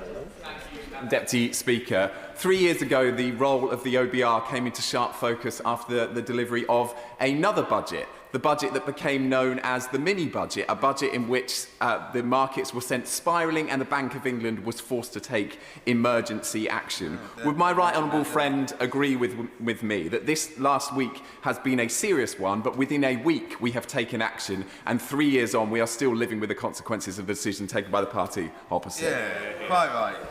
Well, my honourable friend is absolutely right that people across Britain are still living with the consequences of what the previous government did in that mini-budget, where they sidelined the OBR. And in fact, one of the reasons why we're so keen to protect and strengthen the integrity of the OBR is because of the vital role that it plays in our fiscal framework. And one of the very first bill, in fact, passed by this government included the fiscal lock, which now prevents the sidelining of the OBR.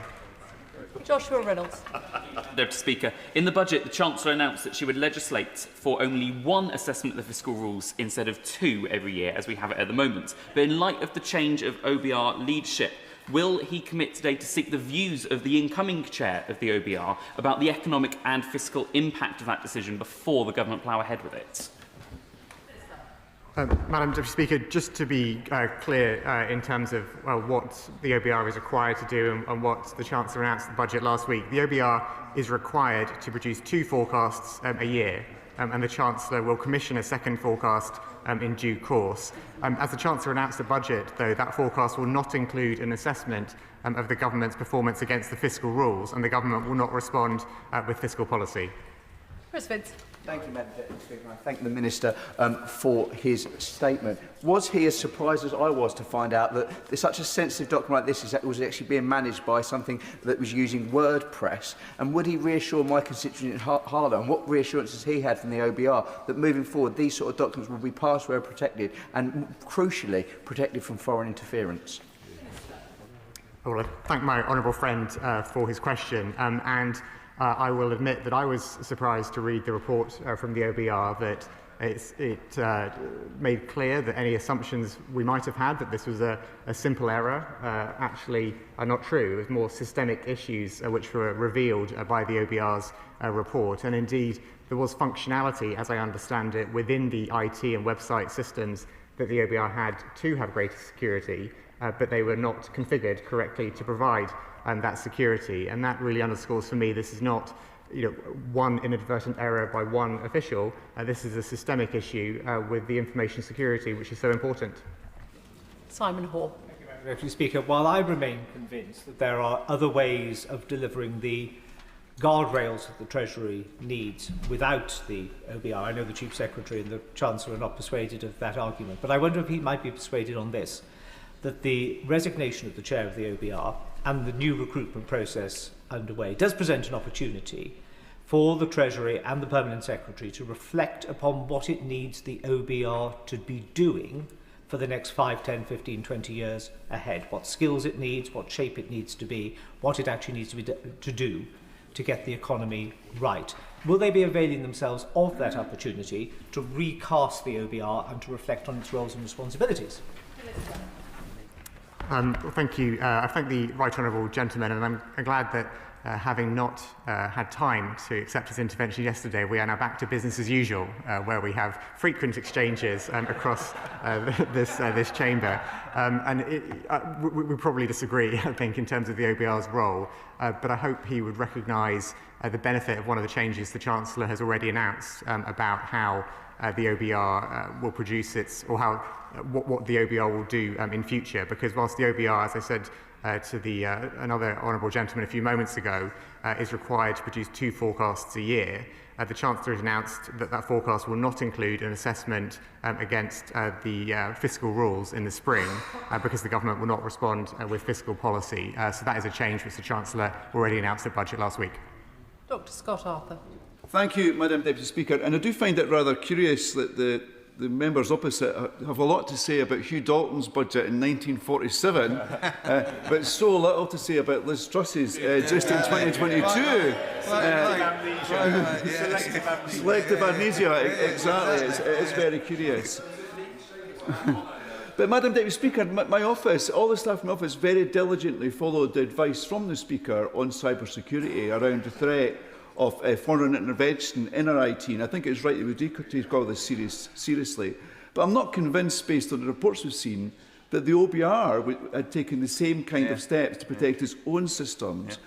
So, where the OBR and other government departments and agencies offered this advice and just didn't follow it, or is there an oversight here in terms of how we're managing the security right across government?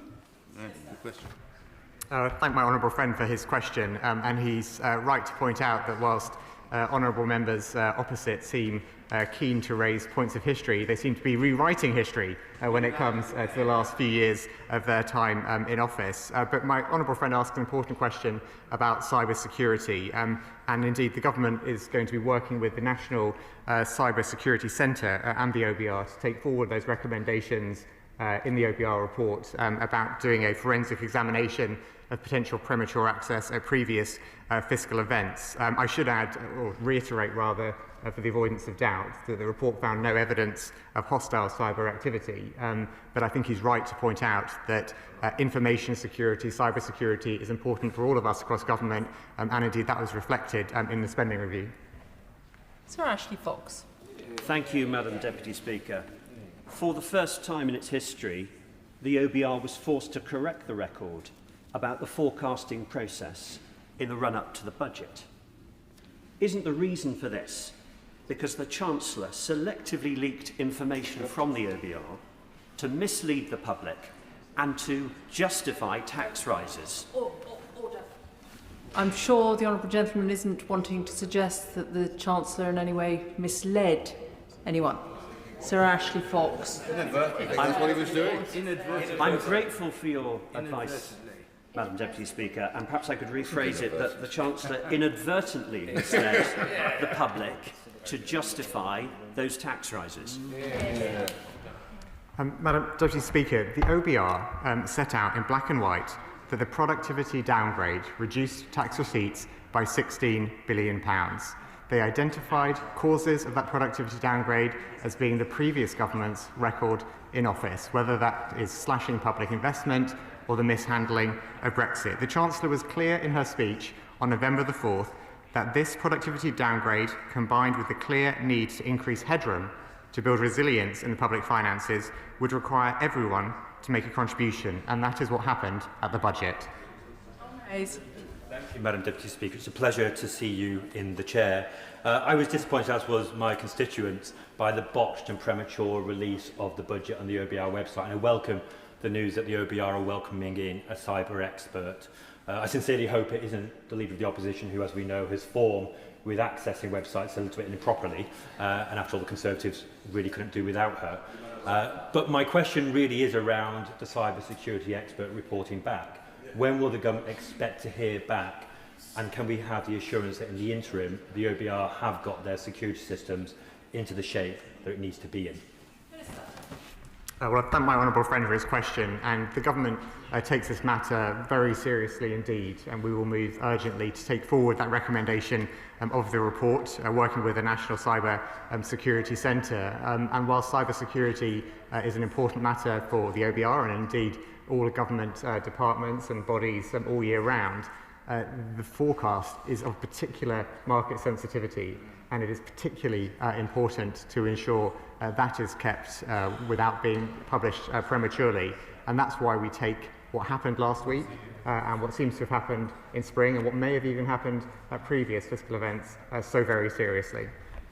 Final question, Jim Shannon. Thank you, Madam Deputy Speaker. Can I thank the Minister very much for his answers? The OBR assessments have an incredible impact on households and businesses in Northern Ireland, indeed across the whole of the United Kingdom. So can the Minister please outline the steps that are to be taken to ensure full transparency around this resignation and to safeguard trust in the OBR's future work so that public confidence in our economy is not in any way undermined? Thank you. Well, the honourable gentleman is absolutely right to point out the importance of trust, not just in the economy but also the public finances, and indeed the role of the OBR is, in the government's view, a critical part of that trust, and it is because of that role that the OBR plays in our fiscal framework, robust and transparent fiscal framework, that we take the matter of the premature release of this information so seriously, and why we are following up the matters it raises so urgently. I thank the Minister for his responses this afternoon. Brings us to the second urgent question. Matt Weston. Thank you, Madam Deputy Speaker. To ask the Chancellor of the Duchy of Lancashire if he will make a statement on espionage cases and the Official Secrets Act. Minister Dan Jarvis. Madam Deputy Speaker, can I thank the honourable member for raising this urgent question following the deeply disappointing collapse of the prosecution case concerning two individuals charged under the Official Secrets Act of 1911. These allegations were hugely concerning, and we recognise and share the public and parliamentary frustration around this outcome. The Government welcomed the JCNSS inquiry and the opportunity it provided for parliamentary scrutiny on this important matter, alongside the ongoing review led by the Intelligence and Security Committee. I'd like to take the opportunity to thank the Joint Committee on the National Security Strategy, under my honourable friend's chairship, for their diligent and rapid work. The Government will now take the time to consider the Committee's conclusions and recommendations properly, in conjunction with partners referenced in the report, before responding within the 2-month timeframe. However, what I will say today, Madam Deputy Speaker, is that I am glad that the JCNSS report has reinforced two fundamental points which the Government has made throughout. Firstly, and as the Government has been saying for several weeks, the report makes clear that there was no evidence of attempts by any minister, special advisor or senior official to interfere with the prosecution. The JCNSS report states that it found no evidence of improper influence. And despite ongoing questions about a meeting of senior officials that took place on the 1st of September, chaired by the National Security Advisor, the report clarifies that there was no deliberate efforts to obstruct the prosecution. Now, the first Senior Treasury Counsel had already made the judgment on the basis of the evidence that charges could not progress by the 22nd of August, more than a week before the meeting took place. Now, Madam Deputy Speaker, we have been consistent throughout on these points, which runs in sharp contrast to our critics, who initially criticised the Government for intervening in the case, and then when it became clear that that was nonsense, criticised us for not intervening in the case. Secondly, the JCNSS report reinforces a fundamental point that I have made to this House previously, that the root cause of the failure of this case was the outdated Official Secrets Act of 1911, which of course predated the First World War. The 1911 Act created an unrealistic test by requiring the prosecution to prove that China was an enemy. The Law Commission had previously flagged the term enemy as being deeply problematic as far back as 2017. Now, the Government will continue to work tirelessly to ensure that we have the most effective structures and processes in place to support law enforcement partners in mitigating and prosecuting foreign espionage wherever we find it. More importantly, the ongoing disinformation around the collapse of this case has been distracting from the most important issue that we should be focused on: how the Government can work across this House to ensure that Chinese espionage will never be successful in the United Kingdom. As the Prime Minister stated in his speech at the Lady Mayor's banquet on Monday, protecting national security is our first duty. This government will never waver from our efforts to keep the British people safe.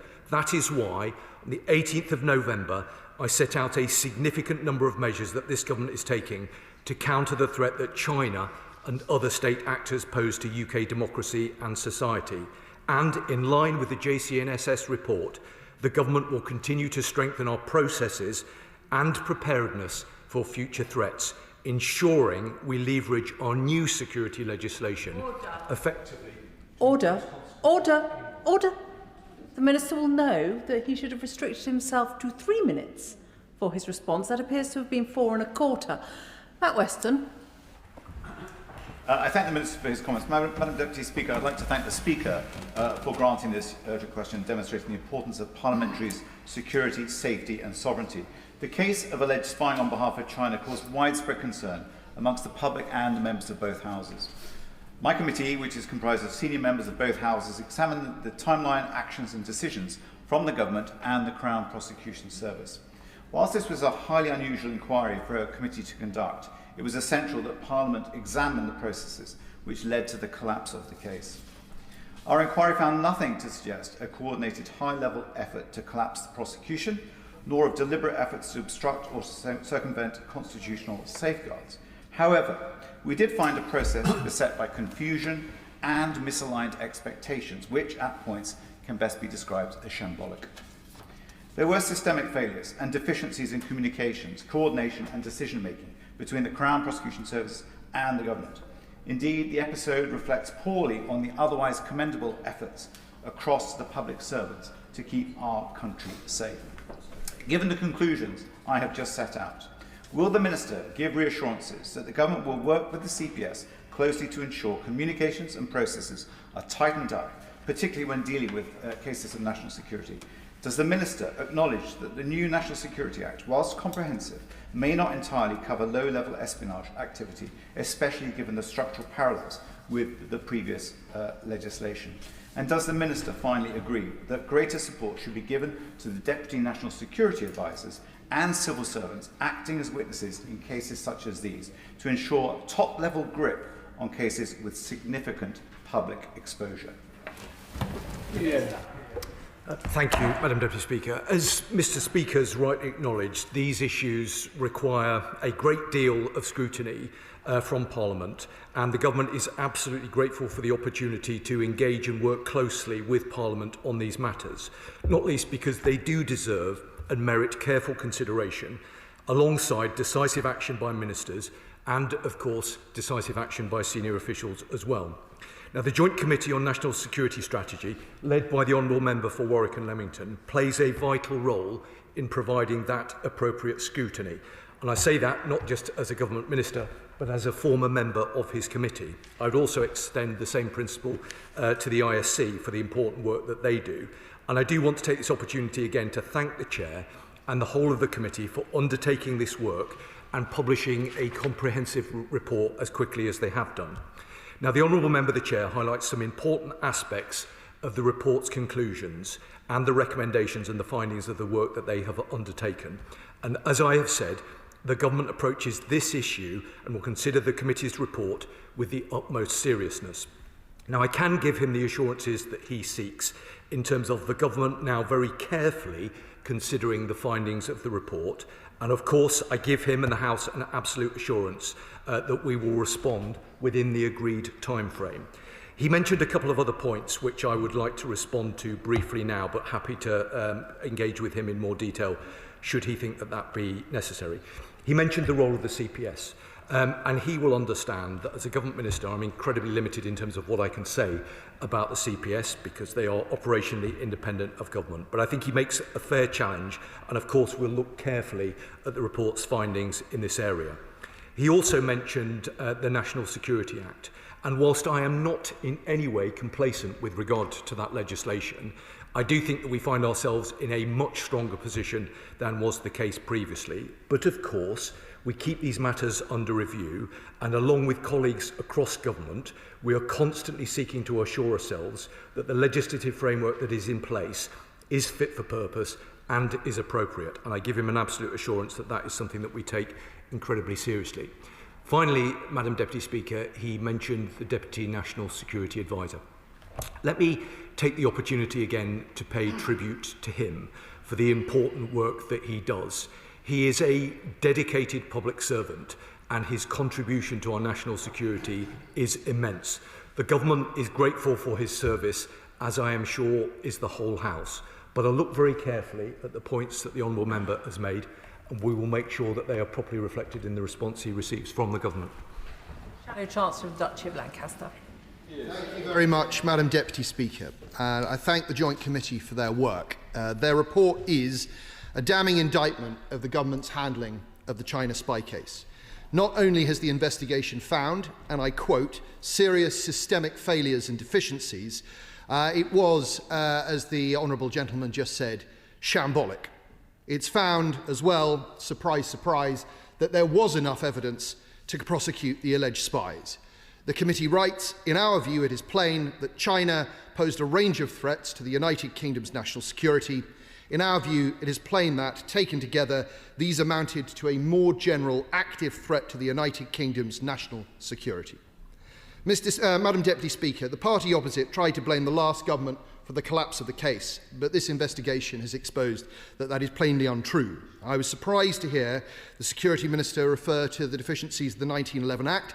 I draw his attention to paragraph 40 of the report. I think he probably should have read it before he came to this House.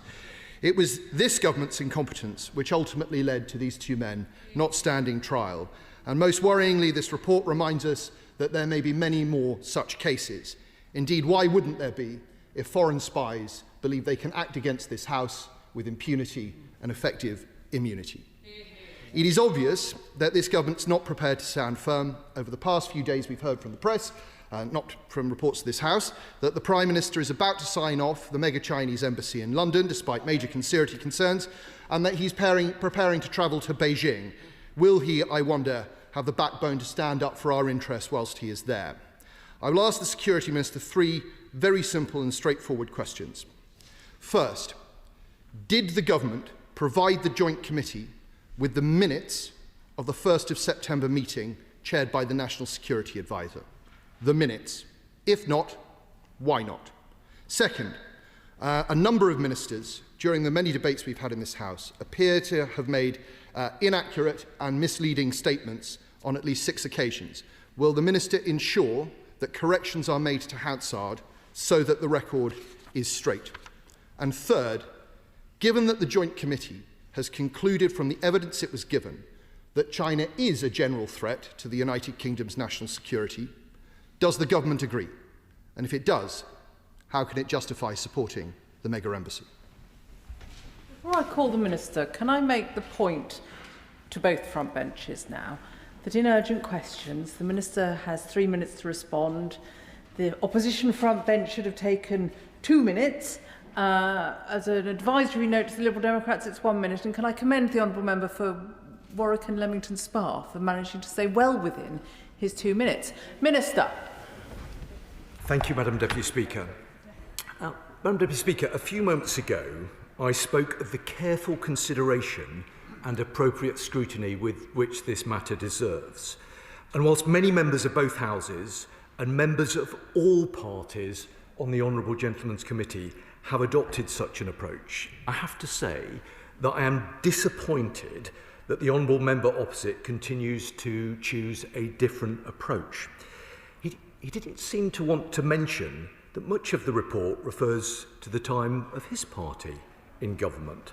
Now, some might have hoped that he would use his contribution today to show a bit of humility, both to the House and to those within our national security community, not least for some of the lowbrow political point scoring and baseless accusations we've heard over the past few weeks.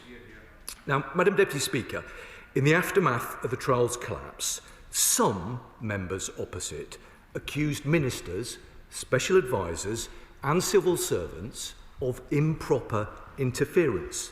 This report makes clear that that was baseless and untrue.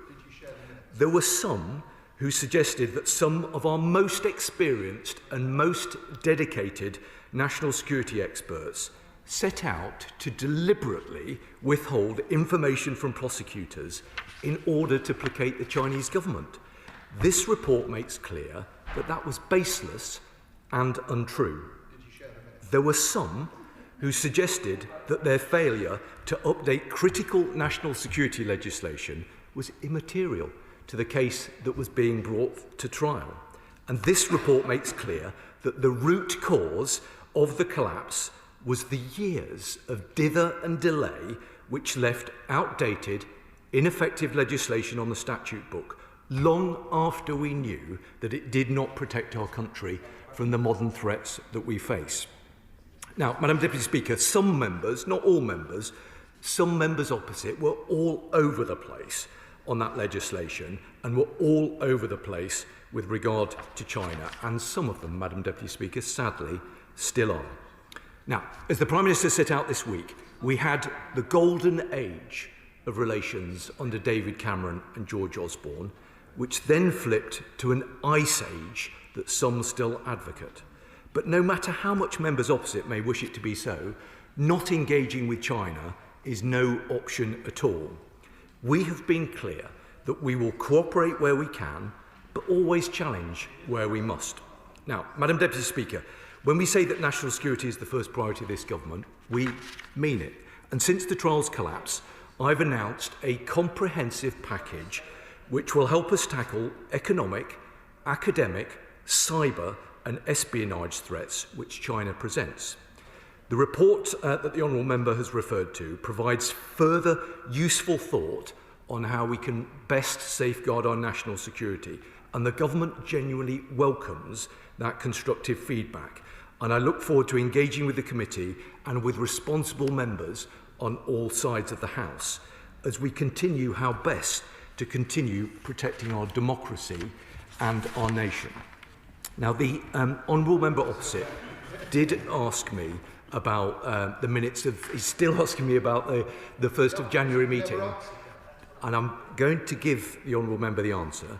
The minutes were provided by the Government to the ISC, so there's his answer. He also, on several occasions, referenced the application for the Chinese embassy. Let me say to him, for the sake of absolute crystal clarity, what the position is with regard to the embassy, and I think that that will be helpful to other members as well. As members will know, an independent planning decision will be made by the Secretary of State for Housing, Communities and Local Government by the 20th of January. Now, national security is the first duty of government, and it has been our core priority throughout this process. The Home Office and the Foreign Office provided views on the security implications of this bill throughout the process, and we have been clear that a decision should not have been taken until we had confirmed that those considerations had been resolved. The recent letter sent to MHCLG now confirms that all national security issues raised have been addressed. Should the planning decision be approved, the new embassy will replace the 7 different sites which currently comprise China's diplomatic estate in London. Derek Twig. Thank you, Madam Speaker. I think, Madam Speaker, many of us are still somewhat bemused by the fact, despite the 3 witness statements, that somehow the Crown Prosecution Service thought it couldn't go ahead with prosecution. But can I say to my right honourable friend, and I welcome much of what he's said, I think it would be very useful, following on from my honourable friends, the Chair's questions and points before, if he would agree to come back to the committee after the government responds to the committee's recommendations and report, so we could hear sort of a clear timeline for the changes that rightly need to be made. Well, I'm grateful to him. He will understand that there's nothing more I can add with regard to his first point about the CPS. In terms of his substantive point about engagement with committees of this House, let me give him that assurance. I genuinely welcome the constructive scrutiny, both of the committee that he sits on and of the Honourable Members Committee as well. I think that they provide a huge amount of value, and I give him an absolute assurance of our continued desire to cooperate closely with them. Liberal Democrat spokesperson Lisa Smart. Thank you very much indeed, Madam Deputy Speaker. The seriousness of the threat Beijing poses to our national security cannot be overstated. Any attempt from China to interfere in our democracy must be rooted out, and the government really should urgently implement the recommendations of the committee's report. The work that the National Security Advisor and his deputy are doing is vital to keeping our country safe, but the report is damning, and it describes aspects of the situation as shambolic. The Minister has previously mentioned his plans for new powers to counter foreign interference, and I'd be grateful if he could provide a timeline for their introduction. While I'm on my feet, Madam Deputy Speaker, I once again urge the Minister to place China on the enhanced tier of furs. And if he won't do that today, I wonder if he might give us a date in the diary, say, a week before the Prime Minister's visit to Beijing, which may well coincide with the date of an announcement on a planning permission for the mega embassy decision, and give it the clarity to the House that it deserves. Well, Madam Deputy Speaker, I'm very grateful to her for her serious attention to these matters. I hope that she would acknowledge that it's only a couple of weeks ago that I brought forward to this House a very significant package of measures designed specifically to counter the threats that we've been debating over a number of months now. And I hope that she would acknowledge that that was a very significant package of measures. But of course, we keep these matters under very close review. I'm certain that the government will want to bring forward further measures in due course. She raised the point about furs. As I've said to the House previously, there were members opposite who didn't think that we would introduce furs on time. We did introduce furs on time. I think it is a valuable tool and adds significant value to our capabilities with regard to our national security. But at the same time, we have to very carefully deliberate the addition of more countries onto the enhanced tier. We keep that under very close review, and I'd be very happy to discuss that matter with her further. Andy Slaughter. Thank you very much, Madam Deputy Speaker. The committee, of which I'm a member, approached this in a non-partisan way, and I agree with the Minister that it's a pity the opposition has not taken the same approach, particularly as it started on their watch. The strong impression I formed from the inquiry was that everyone thought they were doing the right thing, but in reality they were tiptoeing around the issues and staying in their own silos.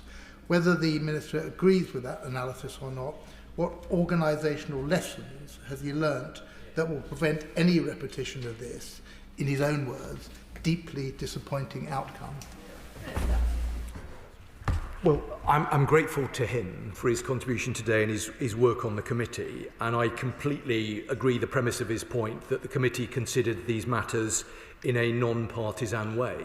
And I think that is precisely the right approach. That is the approach that I will always seek to undertake.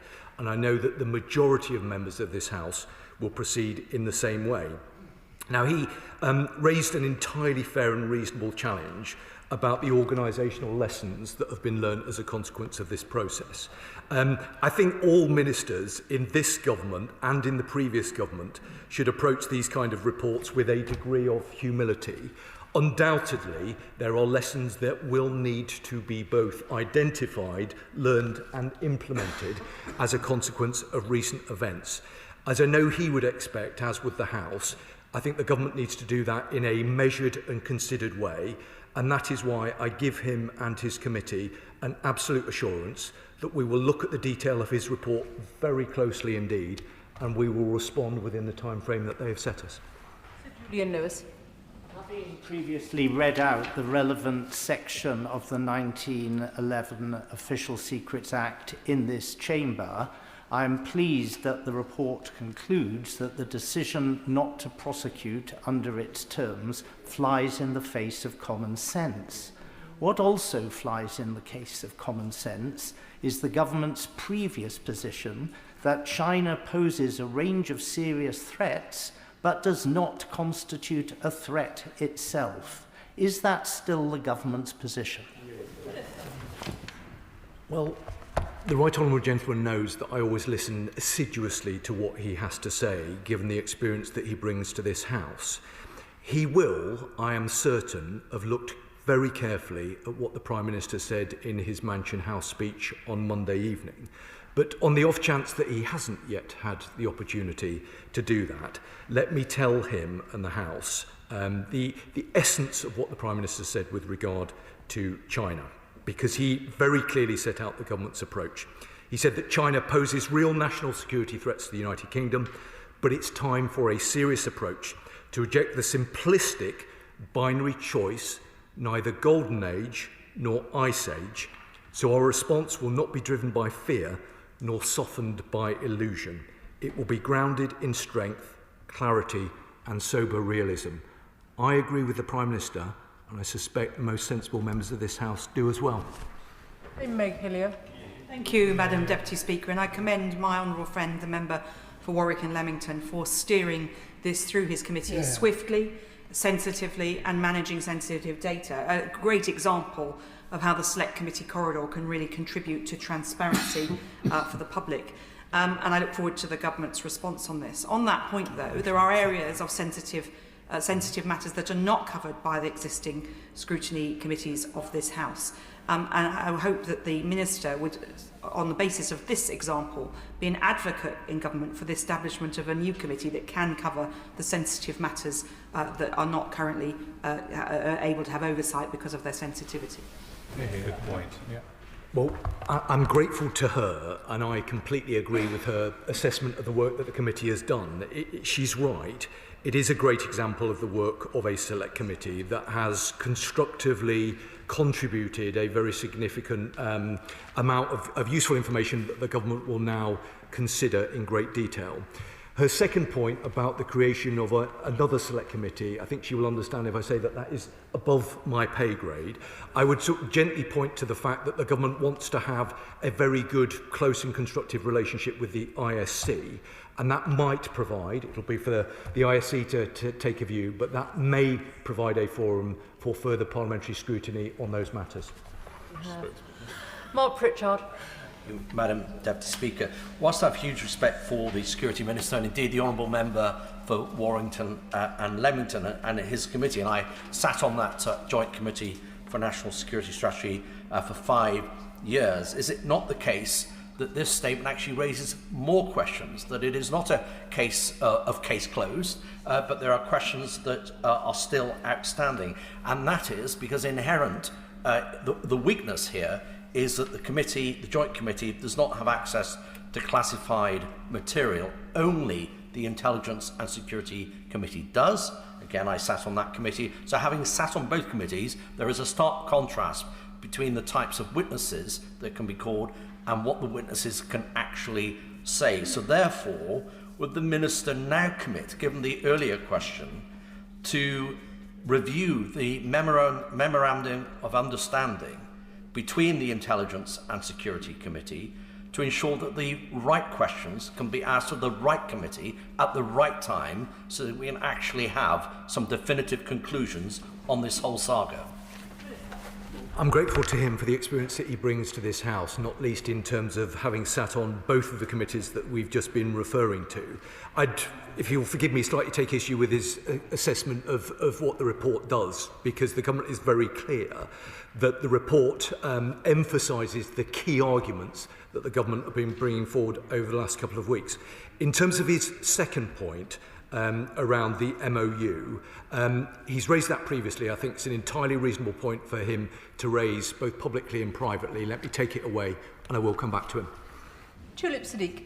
Thank you, Madam Deputy Speaker. The Security Minister knows very well the case of my constituent, Nazanin Zaghari-Ratcliffe, who is accused of espionage by the Iranian state. In case the Minister needs a reminder, her horrifying ordeal is being dramatised on BBC iPlayer at the moment.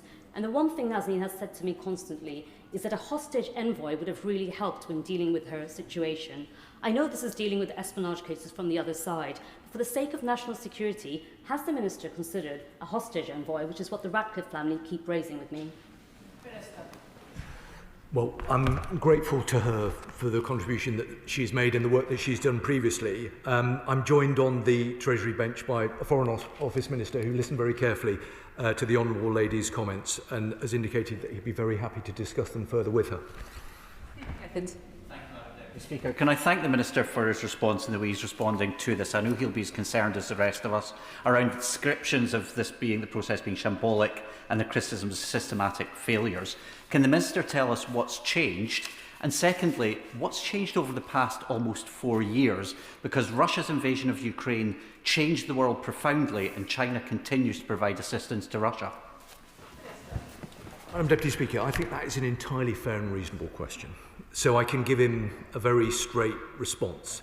One of the things that has changed is that the Prime Minister, rightly in my view, conducted a machinery of government change in September, which means that the Security Minister now sits not just in the Home Office, as was the case previously, but I also now sit in the Cabinet Office. And the purpose of that machinery of government change is to ensure that we can more effectively coordinate national security policy and activity across government. It's relatively early days, but my analysis today is that that was the right move to make, and I think will enable government to make better, more informed, timely decisions in this area. But at the same time, I approach these things with a degree of humility. We will look very carefully at the findings of the report and make sure that we consider them, and we look at what changes are necessary, and will respond to the committee and to this House in due course. Dr Scott Arthur. Thank you, Madam Deputy Speaker, and I do thank the Minister for his response today. I think throughout this affair he's remained calm and consistent in how he's answered what, let's be honest, have been smears at times from the benches opposite. And I think the report from the Joint Committee has found them out, and that's why their benches are empty today. I think the members opposite, rather than hiding, they should be in here apologising. Absolutely. But does the Minister welcome that the report makes clear that the root cause of the case collapsing was a dithering and delay from the previous government? And does he agree with the Prime Minister when he says that this is nothing short of a dereliction of duty when it comes to our national security? Thank you. Well, I'm grateful to him for his contribution today and on many previous occasions. I mean, the essence of the point that he makes, I think, is absolutely right. I do regret the tone of some of these debates in recent weeks. I think some of it has been entirely unnecessary, when what we should have been doing is coming together as a House to look at what we can do together to ensure that the activity that we had allegedly seen here isn't able to happen again. That has always been my approach throughout, and it will continue to be my approach as we move forward. The points he made about the recommendations within the report are absolutely right, and I think it vindicates the basic argument that the government has sought to brought forward. But I say that with humility because we will want to look carefully at the detail of all of the findings and all of the recommendations. We will do that over the next number of weeks and we will take on board lessons where they need to be learnt. James Wild. Thank you very much, Madam Deputy Speaker. The report says that the National Security Advisor, Jonathan Powell, apparently had very limited engagement about the case. In contrast, one of his predecessors, Sir Stephen Lovegrove, who I worked with in the Ministry of Defence, said he would have expected to be involved intimately in the provision of government evidence. Why was Jonathan Powell, and Lord Hermer for that matter, who's described as being not proactive in the report, so passive on a matter of national security and alleged spying on members of this House? I honestly don't believe that that is a fair and reasonable characterisation of the role played by the National Security Advisor. The National Security Advisor is an extremely experienced and dedicated public servant who is dedicating his life to keeping our country safe. The Honourable Member, because he's a very well-informed and assured member of this House, will understand that there were specific restrictions placed on the Deputy National Security Advisor about what he could do and what he could say.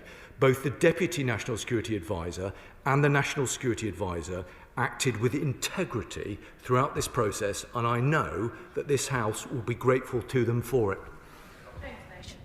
Thank you very much, Madam Deputy Speaker. In light of the important issues being discussed today on the concerning activities of China in the UK, can I ask the Minister what additional steps he is taking or planning to take to protect Hong Kongers, Tibetans and Uyghurs from any form of transnational repression? Well, I know that the Honourable Member takes a very close interest in this. I hope that he will have seen the very significant package of measures that the government brought forward a couple of weeks ago. We take issues relating to transnational repression incredibly seriously.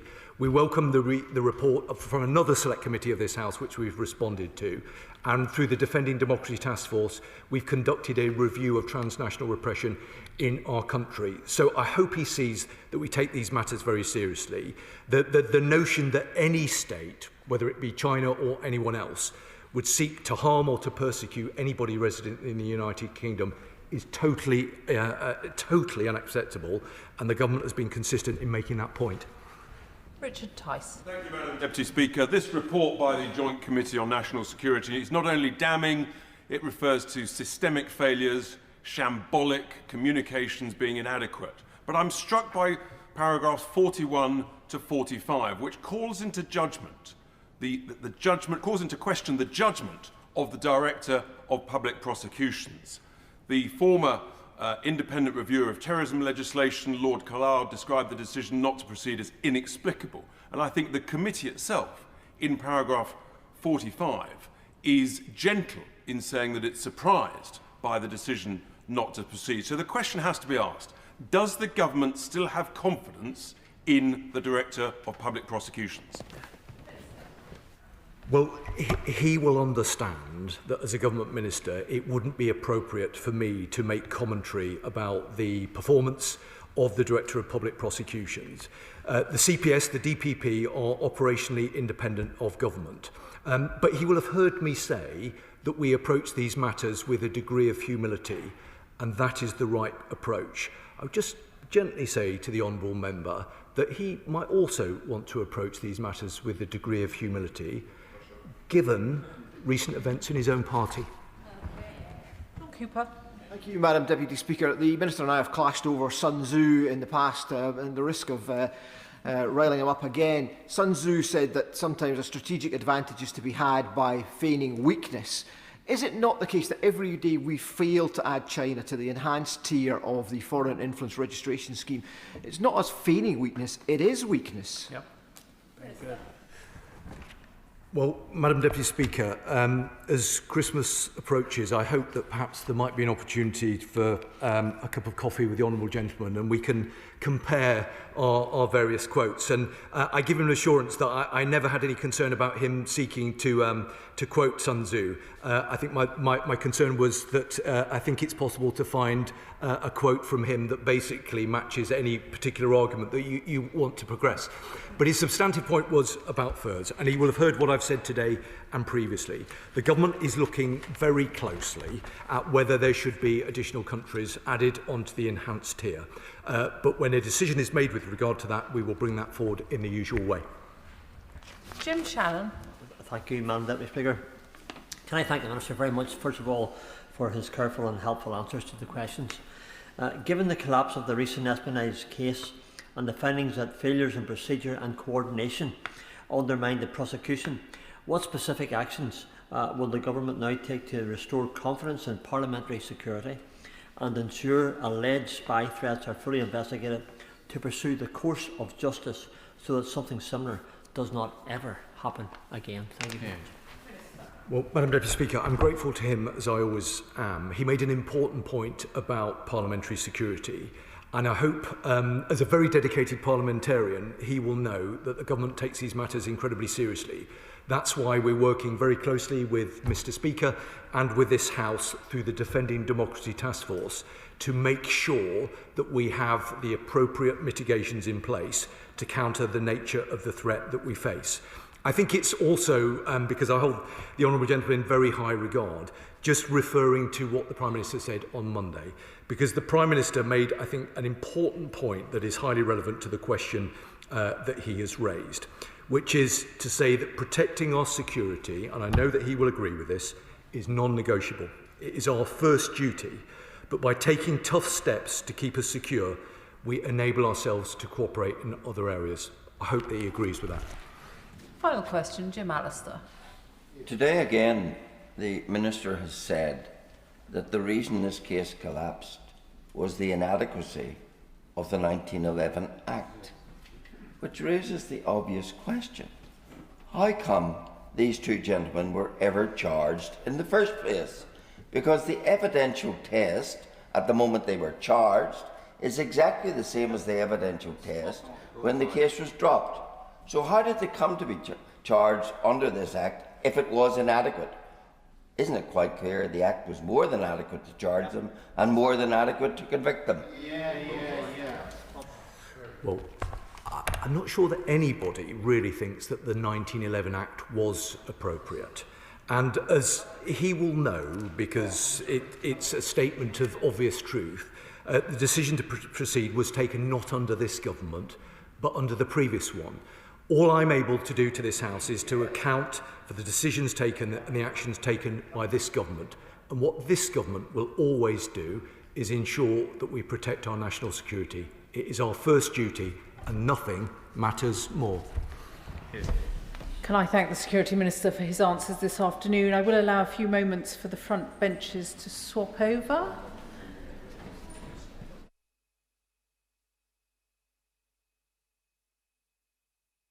To the next business this afternoon, urgent question, Callum Miller.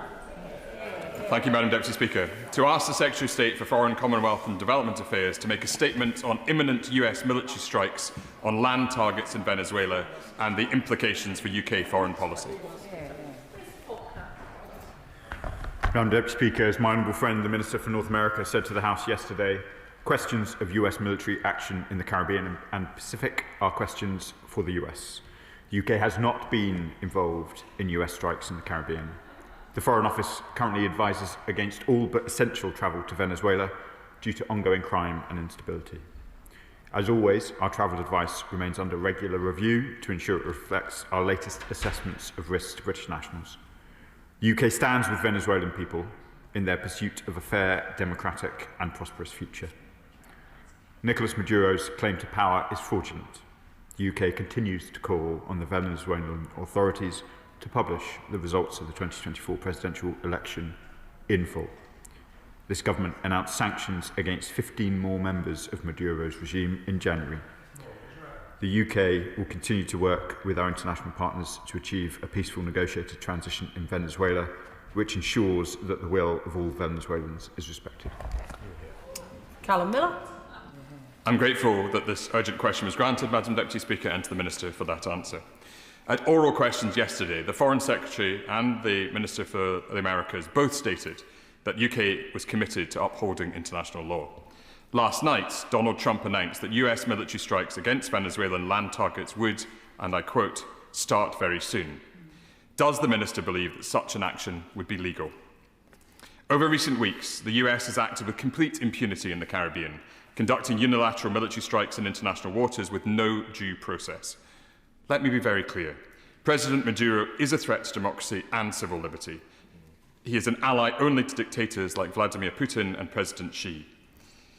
Yet the UK's response to the culture of impunity in the Oval Office must be robust and consistent. We must always hold those who breach international law accountable, and by failing to, we risk normalising abuses which are eroding the international liberal order, all to the benefit of strong men like Maduro who reject entirely the rule of law. So I have several questions for the Minister. Have US strikes in the Caribbean already violated international law?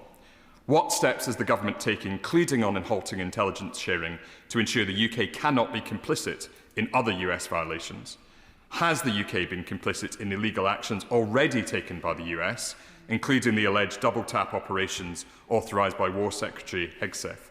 And does the Minister believe that War Secretary Hegseth has authorised the commitment of war crimes? Finally, can the Minister confirm what further steps the government is taking to sanction Maduro and his associates and to work with international allies to strengthen our collective diplomatic and economic pressure on his regime? Madam Deputy Speaker, as this House will understand, we must be very careful on making assessments. We, of course, continue to stand by international law. I'm not in a position to provide a detailed assessment of the strikes conducted by the US, which are clearly a matter for them, as the Foreign Secretary and indeed the Minister for North America said during orals yesterday. The Liberal Democrat spokesperson asks whether we were involved in the strikes. I confirm again, as we confirmed yesterday, that we were not. He will understand that I won't comment on intelligence matters from the dispatch box, and he asks about our policy towards Venezuela. It remains as I set out, we do not accept the legitimacy of the current administration put in place by Nicolas Maduro, but we do maintain limited engagement with Venezuelan officials when necessary. Speaker, this is an enormous US military build-up under Trump, one of the largest in decades. Retired US generals, along with US politicians, including Republicans, are warning that Trump's strikes off the coast of Venezuela are already violating international law. Yesterday, the government told me that no British troops are aboard the US warships near oil-rich Venezuela, despite reports to the contrary. But what is the government doing to try to stop Trump from taking this dangerous escalatory path, which he now says could include land strikes? As the Minister for North America was clear to my honourable friends, yesterday the UK is not involved in these operations. There have been, as my honourable friend mentions, there's been much reporting and speculation in the US media and indeed in the US Congress, and I think it's appropriate for me to comment on the deliberations of their House on these questions. Shadow Minister Wendy Morton. Thank you, Madam Deputy Speaker. I'm grateful to the Honourable Member for Bicester and Woodstock for securing this urgent question. Venezuela may be 1,000 miles away, but instability there has a direct impact on the safety and prosperity of the British people here. The restoration of democratic institutions is essential if Venezuela is to escape the political, economic and humanitarian crises imposed on its people by Nicolas Maduro's authoritarian regime. The Maduro regime is propped up by the same axes of authoritarian states that undermine the rules-based international order and foster instability around the world. We know the shocking level of smuggling that comes out of Venezuela, and at a moment when our allies appear to be taking quite decisive action, the world is watching how Britain responds. So I'd like to ask the Minister, what discussions are taking place with President Trump's administration about the objectives and scope of any imminent US military action, and what would be the implications for the wider UK-US defence partnership, particularly our joint counter-narcotics operations.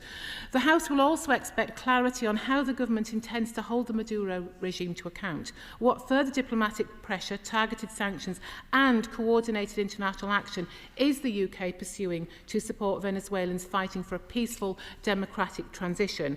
Can the Minister also update the House on the government's position regarding Venezuela's provocation and aggression towards Guyana, the risks of escalation and the steps being taken with CARICOM partners? And finally, given the scale of organised crime linked to the regime, what additional measures are being deployed to disrupt drug flows, money laundering and criminal networks that threaten communities here in the UK? Are Interpol and our intelligence partnerships being fully leveraged? Britain cannot afford to be a bystander. The government must demonstrate clarity, conviction and leadership at this crucial moment. Thank you. I thank the Honourable Lady for the important questions. The US is, of course, the UK's principal defence and security partner. We have extensive discussions with them on a wide range of shared security objectives, including, of course, counter-narcotics.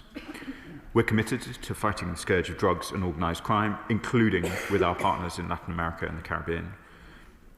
And we are, of course, continuing to work with our international partners to achieve a peaceful, negotiated transition in Venezuela, which ensures that the will of all Venezuelans is respected. Dr Scott Arthur. Thank you, Madam Deputy Speaker. One of my guilty secrets is I like to listen to CNN in the evening. So I do know that people in the States are divided on this issue. Some may call it fake news, of course, yeah. But I'd be interested to know if, the Minister started by talking about sanctions. Have we assessed the impact of these sanctions on Venezuela? And what efforts are we making with civil society there to protect human rights? And I really respect the fact that we're not engaging with the way in which the United States is trying to deal with the drug trade there. But are we able to show leadership in the region by trying to restrict the drug trade in a way that definitely fits with international law? And when did he last speak to his counterpart in the States in an effort to reach a peaceful solution on this issue? Thank you, Madam Deputy Speaker. On my honourable friend's last question, I understand that the Foreign Secretary has been in discussions with her US counterparts in recent days on these questions. He asks an important question about civil society. We strongly condemn the ongoing repression against civil society and members of the opposition in Venezuela, and we continue to call for the unconditional release of those arbitrarily detained, including members of civil society and independent media, such as through the UK published statement to the Human Rights Council in its most recent session. Sir Julian Lewis.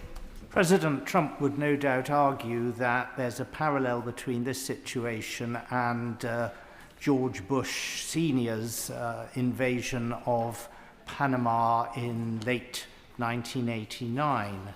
But does the Minister agree with me that it will be interesting to see what sort of outcry there is if something like this goes ahead from either Russia or China? And if there isn't, would that not suggest that there's some sort of understanding between these three major powers that they each leave each other to get on with, shall we say, unilateral actions within what they regard as their own spheres of influence? The Honourable Gentleman is learned and offers the opportunity both to make historical comparisons and comment on the conduct of other powers. I'll avoid the temptation on both. Clearly, the British position is international law is vital, counter-narcotics action is important, and we support both. James McCleary. Nicolas Maduro's presidency clearly has no legitimacy after he was so roundly defeated in last year's elections and has continued to refuse to release any evidence to show that he was victorious as he claims. However, does the Minister agree with me that the presidency of Venezuela is a decision for the Venezuelan people to make in a peaceful, democratic way supported by the international community, not a decision for the US President to make under threat of military force? Madam Deputy Speaker, I'm grateful to the Honourable Gentleman for providing an opportunity to provide slightly fuller commentary. The UK is clear. The outcome of the 2024 presidential elections in Venezuela was neither free nor fair, and therefore Nicolas Maduro's claim to power is fraudulent. The National Electoral Council of Venezuela has not yet published the results of the elections. However, results published by the opposition appear to show Edmundo Gonzalez securing the most votes in the presidential election by a significant margin. Clearly, proper process and a free and fair election is the way to determine the leadership in Venezuela. Andrew Murison. Thank you, Madam Deputy Speaker. On data sharing with our allies, does the Minister agree that both SIGINT and HUMINT isn't pick and mix when it comes to the Five Eyes community? And will he assure the House that we will continue to provide the information that the US needs in order to deal with Venezuelan cocaine, most of which lands up in Europe? And I need not remind the Minister that deaths in this country were up by a third in 2022, 2023. And will he ensure that we do not apply an overly loyally approach in our dealings with an ally that is doing its best to tackle the scourge of drugs in the US and in the rest of Europe, in particular on the streets of Britain? Minister. I thank the Honourable Gentleman, my predecessor, for the question. We stand by the principles of international law. I won't provide a detailed commentary, obviously, on intelligence matters, but I will say that the Five Eyes remains a vital, vibrant and free-flowing intelligence sharing arrangement which allows us to tackle a range of threats, including the illegal drug trade, which is having such an impact, obviously, in America, but here too in the UK, and I see it in my own constituency, as I know many others will across the House. Stephen Gethins. Thank you, Madam Deputy Speaker. Nicolas Maduro is no respecter of the international rules-based system, but we must be. We don't want to see chaos in Latin America, but we're seeing the biggest military build-up in the Caribbean since the Cuban Missile Crisis, the biggest US military build-up since the war in Iraq. What lessons would the Minister draw from previous regime change that the UK government had been involved, and what advice would he give to his US counterparts? Again, Madam Deputy Speaker, tempting to indulge in some historical analysis, but mostly the advice that we give to our friends and allies, we would do so privately. Clearly, it is important that the rights of Venezuelans to free and fair elections are respected in the way that I outlined in the previous answer to the Liberal Democrats. Mark Pritchard. Thank you, Madam Deputy Speaker. There's a bit of a history lesson today, so let me continue if I may. Of course, President Reagan had his famous wobble over the Falkland Islands, and I think eventually came to the right decision supporting the UK at that time. But of course, how we liaise with the United States as their closest ally, certainly in our eyes, we're their closest ally, whether it's the other way around, let's wait and see.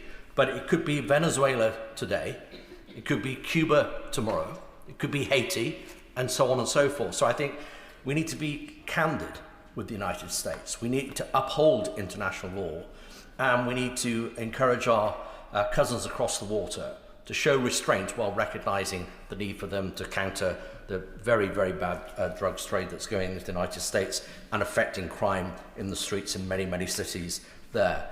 But of course, the three impacts potentially out of this is one, the growing malign influence already in the region of both China and Russia, and how this might impact the proximity to Commonwealth countries such as Trinidad and Tobago or Guyana. So there are unintended consequences of something that the United States might feel is completely legitimate. And of course, finally, is the issue of, does it legitimise Putin's actions in Ukraine? Madam Secretary, I'm grateful for the experience the Honourable Member brings to these questions. I want to be absolutely clear about the preeminent role of international law and how important that is to this government, and that the actions that we take, and those are of course points that we make to our allies as well. Edward Morello. Mr. Speaker, I would just say to the Honourable Member for New Forest East, I suspect he grants President Trump far too much credit in understanding the Monroe Doctrine, but that's an aside. To the Minister, what legal advice has the government received or obtained in regard to the legality or possible legal implications of support for the US, albeit through intelligence sharing for any potential strikes on Venezuela? Madam Deputy Speaker, as the House will know, ministers receive legal advice on a range of matters relating to foreign policy, and that advice is subject to legal professional privilege.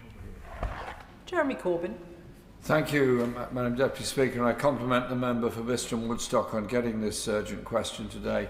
Could the Minister be very clear? What the US is doing is illegal in bombing vessels at sea, in both international waters and potentially in territorial waters. The harassment of Trinidadian fishing communities likewise, and the now threat of bombardment on the Venezuelan mainland is completely illegal within all sections of international law. Has the British government made any representations to the US on this? And what role did the British government play at the United Nations in the discussions about this? And does he accept this is an incredibly dangerous, massive build-up of military force in the Caribbean that can only be dangerous not just to the people of Venezuela, but the people of every other country and island within the region? Surely there should be some move towards peace rather than allowing this military confrontation to develop. Thank you, Madam Deputy Speaker, and the Right Honourable Gentleman brings considerable experience of Latin American issues to this House. On the legal position, I don't think I have very much more to add. Clearly, there has been extensive reporting over the last few days of some specific US strikes. I want to reiterate to the Right Honourable Gentleman that they were not strikes in which the UK had any role, so we're not in a position to provide the fuller explanation that we would had we been involved, which we were not. And on his wider question about his views about build-up in the region, I think the House has heard them. Martin Wrigley. Thank you, Madam Deputy Speaker. I thank the Minister for his answers so far. Can I just reiterate on the legality of the US bombing ships that are simply accused of carrying drugs? And is the Minister willing to actually say whether he thinks that is legal or not legal in international waters? I want to be absolutely clear, Madam Deputy Speaker, the UK Government stands behind international law in relation both to the law of the sea and international humanitarian law. In every forum, that is what we will stand for. I'm not in a position to make assessments on individual strikes for the reasons that I've set out, but I want to once again underline our position in relation both to IHL and the law of the sea. Final question, Jim Shannon. Thank you, Madam Deputy Speaker. Can I thank the Minister very much for his careful and thoughtful answers on an issue that concerns us greatly. Given the widespread concern about the potential for civilian casualties from these strikes near Venezuela, what assessment has been made to ensure that UK cooperation in the region does not in any way contribute to harm to civilians and remains fully consistent with our human rights obligations? Thank you. As ever, Madam Deputy Speaker, the honourable gentleman asks an important question in a courteous way. The prospects for the people of Venezuela must be at the heart of our deliberations.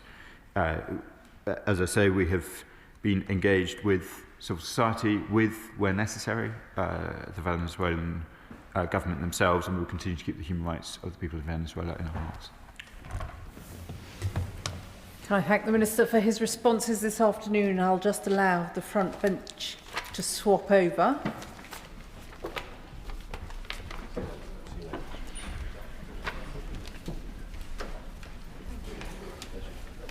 Ten-minute rule motion, Yasmin Qureshi. Thank you, Madam Deputy Speaker. I beg to move that leave be given to bring in a bill to make provision about the maximum noise level of fireworks which may be sold to the public, to require that the specified information about noise level is included on labelling and in the sales information for fireworks, to require the Secretary of State to review the impact of firework noises on the welfare of veterans, neurodivergent people, people with certain medical conditions, and animals.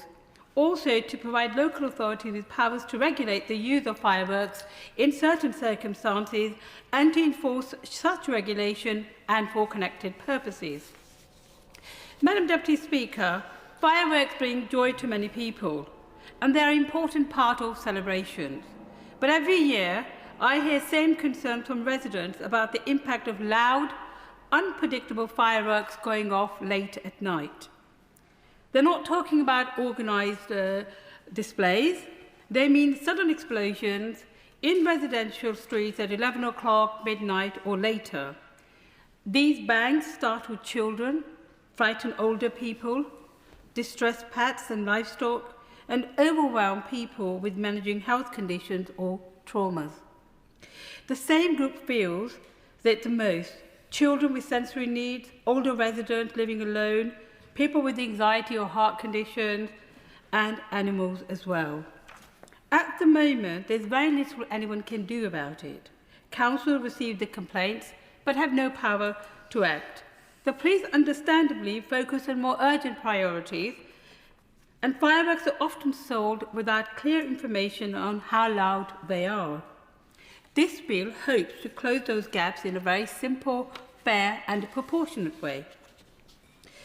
Madam Deputy Speaker, the public is ahead of us on this. Polling shows that 85% of people want stronger rules on fireworks. Almost half want private backyard displays banned, and a further third want tighter restrictions. This is not a new concern. Over the years, Parliament's petition system has received hundreds of thousands of signatures calling for an action. Talking about family cases, one family told me that their autistic son becomes extremely distressed by unexpected fireworks. He screams, hides, and cannot settle for hours. They want him to enjoy celebrations like any other child, but these unpredictable late-night fireworks make evenings frightening rather than joyful. Another constituent, a lady who, in her 70s who lives alone, said loud fireworks at night make her feel as if she's in a war zone. She asked, quite reasonably, why can't we do something about the loud ones? The research shows what we and the residents want to, which is the problem is not the organised displays, because people can prepare for those. The problem is the unpredictable fireworks set off in neighbourhoods. The impact on veterans is also well documented. The BBC reported Pete White, an RAF veteran with PTSD. He said sudden loud fireworks triggered panic attacks and took him straight back into the sounds of conflict. He described it as uncontrolled sense of terror. Organised displays with clear timings help him prepare, but unexpected fireworks make life difficult for him. And at one point, his anxiety became so severe, he struggled for weeks. Combat Stress reports 25% increase in calls at this time of the year. They want a review of current rules, clear safety information, and limits on fireworks can be used and sold. Hope for Heroes and Combat Stress also found that 74% of veterans want stricter rules and 67% want fewer days of sale. The impact on animals is significant as well.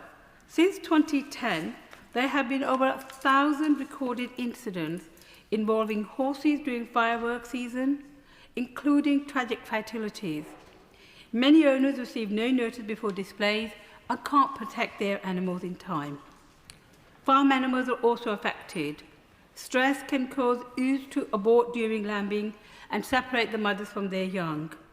Wildlife suffers as well, because studies have shown there's a sharp increase in heart rate among birds and disruption to roosting. This distress is real and is avoidable. Fireworks also have a public health impact. Air pollution can rise several times higher than normal when fireworks are widely used, especially on still winter nights. People with asthma, COPD, and other respiratory conditions are particularly affected. Health professionals have raised concerns about the pressures this places on vulnerable groups in our NHS. What the bill proposes to do is 5 things. Firstly, a maximum noise limit. Some fireworks reach 120 decibels. That is far louder than necessary for home use. Research shows that reducing it down to 90 to 97 is achievable and is supported by health and welfare experts. This bill sets a reasonable maximum noise level for fireworks sold to the public. Louder fireworks will still be available for licensed displays where there is a notice and supervision. Most fireworks at the moment provide little information about how loud they are. This bill will require clear labelling so people know what they are buying. It also supports councils and trading standard teams when responding to complaints. The councils say current rules are almost impossible to enforce. Fireworks are transient nuisance and gone by the time anyone arrives. But this bill will give the council the ability to introduce targeted, time-limited rules in areas with repeated problems. It's not a blanket ban. It builds on tools councils already use for noise and antisocial behaviour. It lets the councils respond directly to their communities. At the moment, civil enforcement rules rely on the police. This is unrealistic, ineffective and counterproductive. This bill will give the council the powers to issue civil penalties, similar to how they deal with littering, fly tipping and environmental noise. It is practical, proportionate and fair. The bill also requires the Secretary of State to review the impact of firework noise on veterans, neurodivergent people, people with certain medical conditions and animals. This ensures future policies based on proper evidence. Colleagues have brought forward important proposals before. My honourable friend, the member for Bedford South, one of the deputy speakers, has focused on noise limits. My honourable friend, the member for Luton North, has focused on sales and licensing. This bill is a bit different. It focuses on community impact, late-night misuse, unpredictability, and, more importantly, council powers. These approaches complement each other, and this bill fills the missing part. In conclusion, I'm not a party pooper. I don't want to ban fireworks. I want the celebrations to continue. But what we are against is the loudest fireworks used safely and predictably and with respect for neighbours. They want their families, pets and vulnerable neighbours to feel safe in their homes. They want the council to have the ability to act, and they want fireworks sold responsibly and clearly labelled. This bill offers a balanced, practical and a way forward. I commend it to the House. The question is that the honourable member have leave to bring in the bill. As many as are of that opinion say aye. Aye. Of the contrary, no. I think the ayes have it. The ayes have it. Who will prepare and bring in the bill? Jim McMahon, Sarah Champion, Debbie Abrahams, Liz Saville-Roberts, Emma Llewellyn-Buck, Jamie Stone, Nadia Whitmore, Tan Dessy, Chris Law, Imran Hussain, Alex Sobel and myself, Madam Deputy Speaker. Yasmin Qureshi.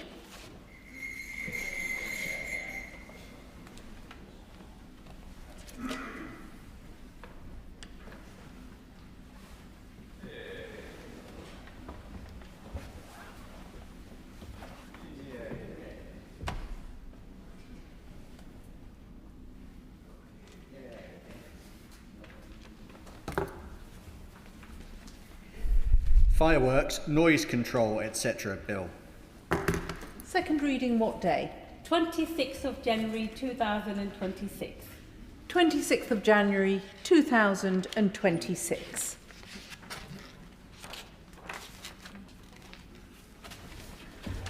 The clerk will now proceed to read the orders of the day. Pension Schemes Bill, as amended in the Public Bill Committee, to be considered. Now. We will begin with new clause 30, with which it will be convenient to consider other new clauses and amendments as listed on the selection paper. I call the Minister to move new clause 30. Move formally. Thank you, Madam Deputy Speaker. And can I start by thanking all honourable members for their valuable contributions during the passage of the bill to date. In particular, members of the Public Bill Committee who offered line-by-line scrutiny. They have challenged the government but always done so constructively, including the Shadow Economic Secretary, the member for Wyre Forest, who is not with us today. And I think that reflects what is a broad consensus across this House that the Pension Schemes Bill is an important piece of legislation, and it is a consensus that I am very grateful for. The same consensus underpinned the introduction of automatic enrolment under the previous government. Madam Deputy Speaker, it is exactly because we as legislators have more than gently nudged people into pension savings that the bill's most fundamental job is to drive up returns on those savings. The case for this focus is clear. Those retiring in 2050 are currently set to do so with lower private pension income than those retiring today. The bill also recognises that with the second largest pension system in the world, pensions matter not just to deliver an income in retirement, but for the whole economy as the largest source of domestic capital. With those goals in mind, this bill builds a solid foundation on which we can build, not least via the Pension Commission over the next year, exactly as several honourable members called for at the second reading debate. Madam Deputy Speaker, now turning to the amendments that the Government has brought forward. The vast majority of these are minor technical amendments. There are two substantial areas that I would like to dwell on. The first is on pre-97 indexation within the Pension Protection Fund and the Financial Assistance Scheme. Madam Deputy Speaker, the PPF was one of the most important legacies of the last Labour government. But all of us have heard about the challenges that the lack of indexation of compensation related to pre-1997 pensions has caused. And I am grateful for the time that affected pensioners have given me in discussing their experiences directly. I have listened carefully to them and to honourable members who have kept attention on this issue. I want to particularly acknowledge the contribution of the honourable member for Oldham East and Saddleworth and her committee, as well as my honourable friend from Basingstoke and the honourable member for Aberdeen North who raised this matter in the Bill Committee. I'm also grateful to honourable members for Didcot and Wantage, Caerphilly, Torbay, Poole and Belfast South and Mid Down for their proposed new clauses and amendments related to this matter today. Of course. Ollie Glover. I thank the Minister for giving way, and I welcome the fact that the Government is bringing these amendments to strengthen the Pension Protection Fund arrangements. However, that will be of little use to those such as the AEAT pension campaigners about whom I've met the Minister before, who, despite many Select Committee reports and National Audit Office finding were badly advised by past governments, have not been given a route to redress. So can I invite the Minister to reconsider his past decision on that and consider new Clause 1 that has been tabled as an amendment this afternoon? I thank the honourable member for his question. I don't agree with the premise, because I think that members of the scheme he mentions will benefit from the improvement in pre-1997 indexation within the PPF, albeit I'm sure they would rather not be within the PPF itself, and that applies to most people who have fallen into it. But all I would gently say is that the change we're introducing was refused by Liberal Democrat pension ministers during the coalition government. So this is a big step forward, and it will make a difference to others. I'm grateful to Mr. for giving way. I'm delighted at the news and the announcement made by the Chancellor last week in the budget, having had decades of Tory governments divvying and delaying while pensioners lost out. I think it's a great sign of what this Labour government is delivering in terms of pensions. But could the Minister just confirm how much or by what amount those affected are likely to benefit from the changes that he's incorporating into this bill? Minister. I thank my honourable member friend for his question, and he's been a powerful campaigner on this issue in the run-up to the budget. And he brings me on to my next point, because we aren't just listening, we are acting, and we are tabling new clauses 31 to 33 and Government Amendments 87 to introduce prospective indexation of Pension Protection Fund and the Financial Assistance Scheme payments that relate to pensions built up before the 6th of April 1997. And directly to his question, these will be CPI-linked, capped at 2.5%, and apply to members whose former schemes provided for such such increases. And I want to thank the Pension Protection Fund too for their support on this measure and for its implementation, which rests with them. This issue has been long-running, of course. The honourable gentleman for giving way. I've been contacted by many Surrey Heath constituents who worked for very often large American companies such as Atos, whose companies are refusing to offer that uplift from pre-1997. And from what I understand, those pensioners fall outside both the PPF and the FAS schemes. Is there any reassurance that the Minister can offer to those pensioners today to explain how they are going to continue to survive into the future with such diminishing returns from the pensions that they paid into?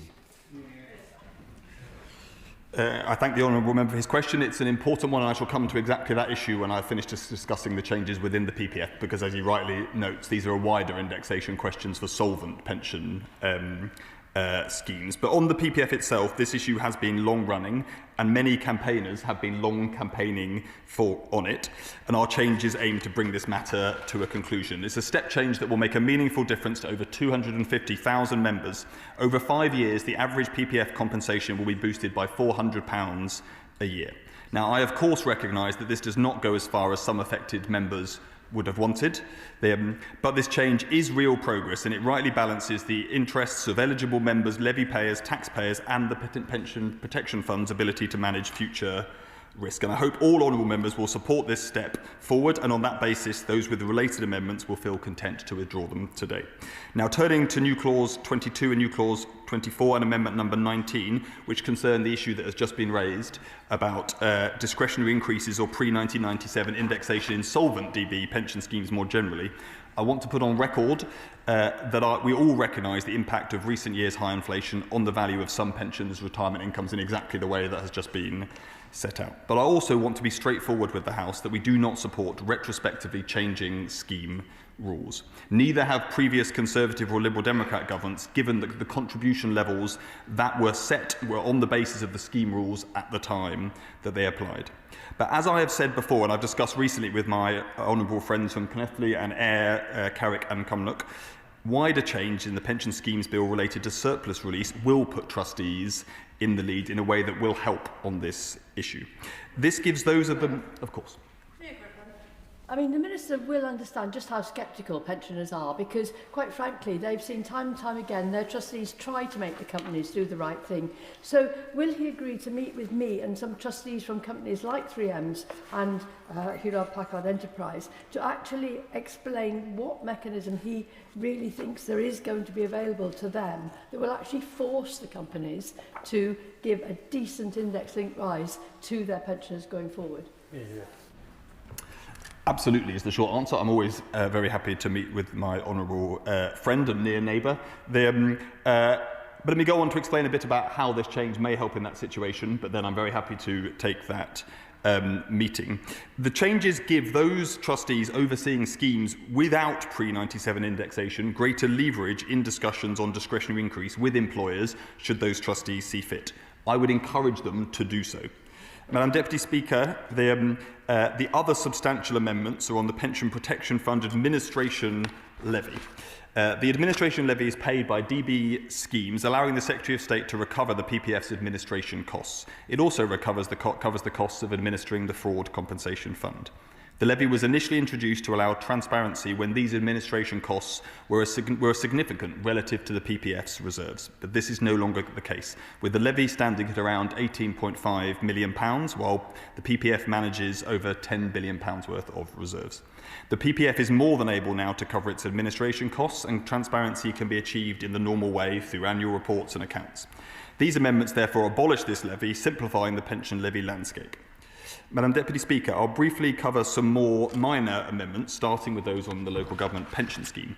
Amendment 22 exempts the Environment Agency as a national body from the requirement on other administering authorities to cooperate with strategic authorities on local investment opportunities.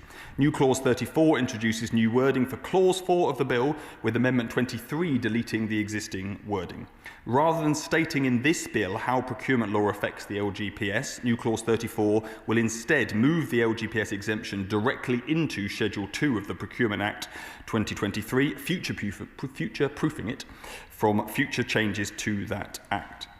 Turning to small pots, Amendment 28 is the central amendment. It introduces the concept of a destination proposer. This allows for either a single entity or multiple entities to be designated as the proposer of pot transfers. This reflects recent work by DWP and Pensions UK to consider a federated model as a potential alternative to a centralised data platform for delivering the small pots policy. I want to add there is no change to the desired policy intent. This is about the mechanism by which we deliver it, and we are committed to exploring both models in full. Amendments 37 to 53 on the scale clauses are minor in nature, including clarifying the circumstances in which schemes may count assets held in other schemes towards the scale condition. This is the requirement to have at least £25 billion worth of assets under management by 2030, and clarifying when the transition pathway relief will end. On guided retirements, Amendment 54 simply removes a redundant interpretation provision. Government Amendments 55 to 86 relate to clauses 100 and 107 of the bill. These relate to the validity of certain alterations to salary-related contracted-out pension schemes, what's more often referred to as the Virgin Media case. Most importantly, Government Amendment 59 clarifies the meaning of qualifying legal proceedings, specifying that the proceedings have to be before a UK court to concern a dispute about scheme rules, involve trustees or managers and one or more members or beneficiaries of the scheme or their representatives. And I ask members to support these amendments, all of which go with the grain of the discussion we had during the committee stage.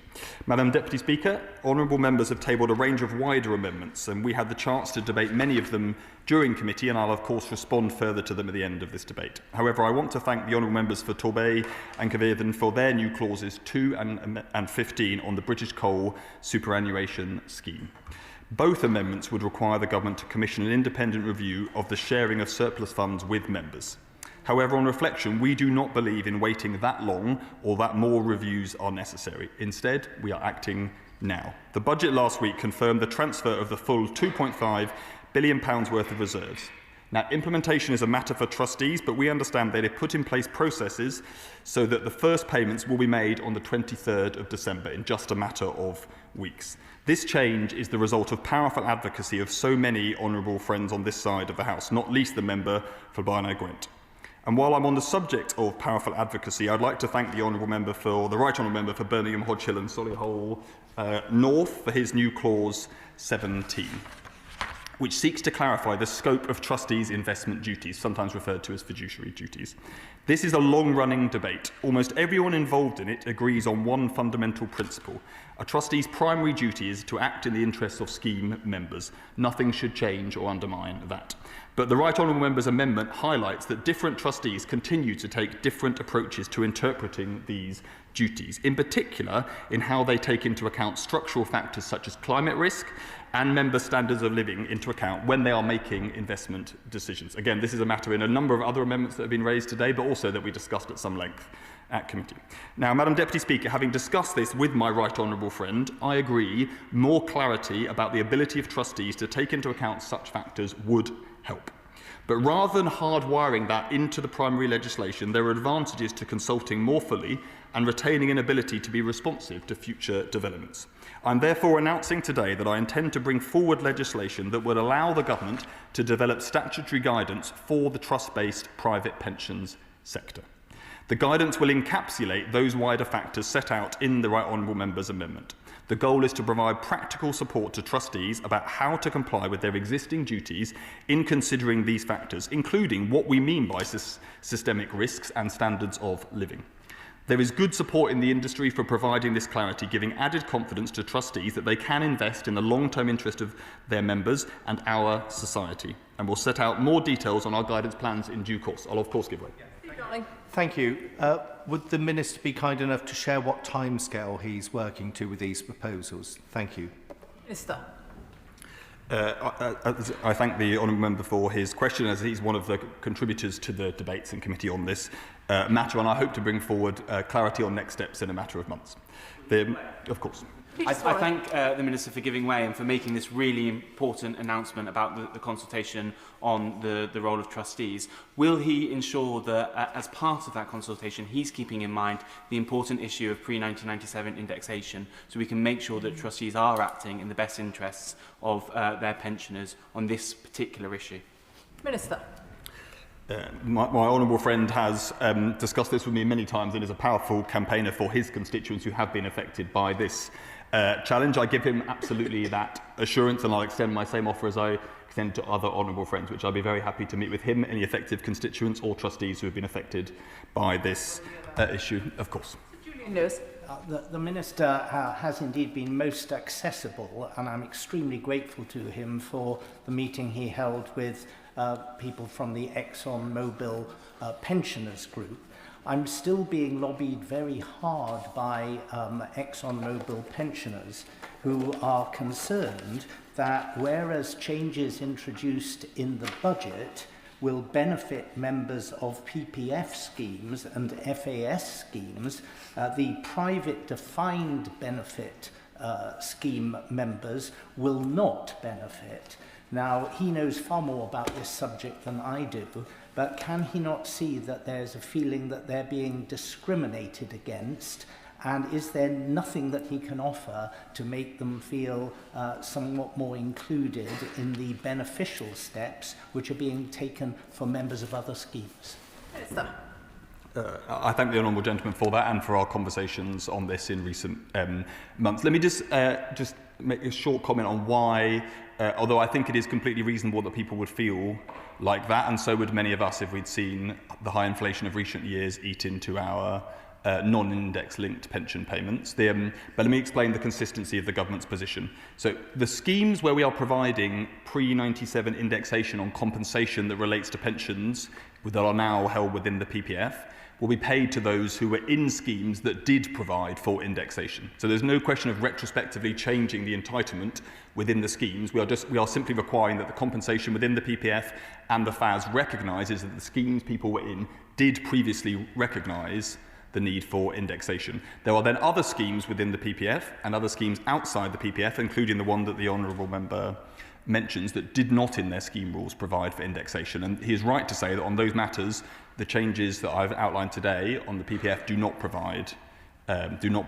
relief. What I've gone on to say is that I think the trustees, as discussed with some of his trustees, do have more abilities because of the changes we are bringing forward in the surplus rules, more leverage in which to ask for those discretionary increases. But I completely appreciate that is different in form to the compensation indexation that we're providing within the PPF.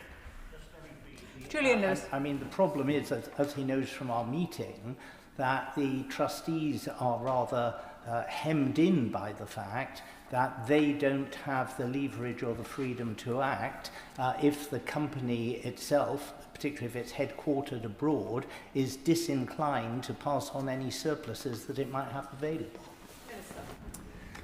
I recognise the point the honourable member makes. I don't agree. The level of pessimism, I think, may be overstated in question. I mean, my view is that what our changes on surplus, which do put trustees clearly in the driving seat, provide for is more ability for trustees to seek to change that balance of power within their relationship. I don't want to prejudge the individual discussions between all trustees and their employers. Those will be different in different circumstances, but trustees are in a stronger position given the changes we're bringing forward through this bill on surplus release. But I'm not pretending for a second that that solves overnight the points the honourable member is raising, of course. Back to the consultation and the action around providing guidance for trustees. I think that's something that we all thought was a good thing. Trustees have got a very difficult job, and providing them with more guidance is incredibly helpful. In terms of laying out a timeline for this consultation that will take place and the following legislation that will arise from that, if he could as soon as possible provide us with some sort of roadmap for what that looks like, particularly if it's going to be primary or secondary legislation when it comes back to the House, then that would be incredibly helpful. Minister. The honourable member for Aberdeen North brings me back to the part of the speech I was coming to. The direct answer to her question is that I would envisage taking powers in primary legislation and then consulting on the statutory guidance that gives the powers to the government to provide. So that is the ordering in which I would think about it, but I will endeavour to provide more clarity on the timeline exactly as she has asked. As I said before, I think there is good support across the industry. I've heard calls for this actually long before I was the Pensions Minister. And I think it's time that we do get on with setting out more details and providing that clarity to trustees so that rather than debating whether or not trustees have the ability to invest with these longer-term structural systemic factors in mind, they can get on with doing it if they so wish. And I should say this is about giving trustees the ability to, not specifying that they must. Now, Madam Deputy Speaker, I hope that provides a useful setting of the scene for today's debate. Let me close my opening remarks by reiterating my thanks to everyone that has engaged with the Pension Schemes Bill so far, and I look forward to hearing honourable members' further contributions this afternoon. Funding of the Ombudsman for the Board of the Pension Protection Fund. The question is that new clause 30 be read a second time. Shadow Minister James Wilde. Thank you very much, Madam Deputy Speaker. And before speaking to new clauses 24 and 25 and amendments 14 and 15 and 16, I begin by reiterating the position adopted by my honourable friend for Wye Forest, the Shadow Economic Secretary, who the Minister acknowledged is not here today, but that we do support many of the planned changes in the bill because fundamentally we all want a pension system that's more accessible to the average person and gives all our constituents dignity in retirement. And we want to see a bill that helps make the system work better, and some measures will undoubtedly do that. Equally, the higher tax budget, of which the Minister was a controlling mind, is relevant. And we know from media reports that he feels passionately about that budget, using industrial language, perhaps more used to industry rather than a think tanker, and certainly not for the Chamber. And we also know that because of the briefings that appeared in the press, hundreds of thousands of people drew down their pensions prematurely, damaging their savings income as a result. And of course, the budget also increases taxes on pension contributions. So taxing people's income, savings and pensions more is the wrong political choice. However, as I say, there is very much we agree with in the bill, but there are some fundamental issues remaining. Arguably, the most pressing is the bill does not address pensions adequacy. Research from Pensions UK shows that over 50% of savers will fail to meet retirement income set by the Pension Commission, and the simple, uncomfortable truth is that this will affect millions of people, and that's despite the introduction of auto-enrolment and, of course, the triple lock under the last Conservative government. So this bill was an opportunity to do more, but it doesn't currently. So we are giving the government another chance through new clause 25, which would require the Secretary of State to conduct a review within 5 years and to recommend further measures. Now, we recognise the second phase of the pension review is ongoing, and we have faith in Baroness Drake to lead that review, but we do have concerns it won't report until 2027, and we maintain that this part of the pensions review should be fast-tracked. So perhaps the Minister could at least clarify when in 2027, which quarter, we can expect that report to be published. Moving on to Amendment 14, this changes the wording on the eligibility conditions for the new entrant pathway relief back to the form that it was in when the bill was first introduced. This means that schemes would qualify for relief if they simply demonstrate strong growth potential and an ability to innovate. We on these benches, all of us here today, understand the economies of scale and agree about the need for it. However, we do have concerns about the changes to the eligibility requirements. The benefit of the existing market is the diversity that it provides, the choice that creates competition and incentivises innovation.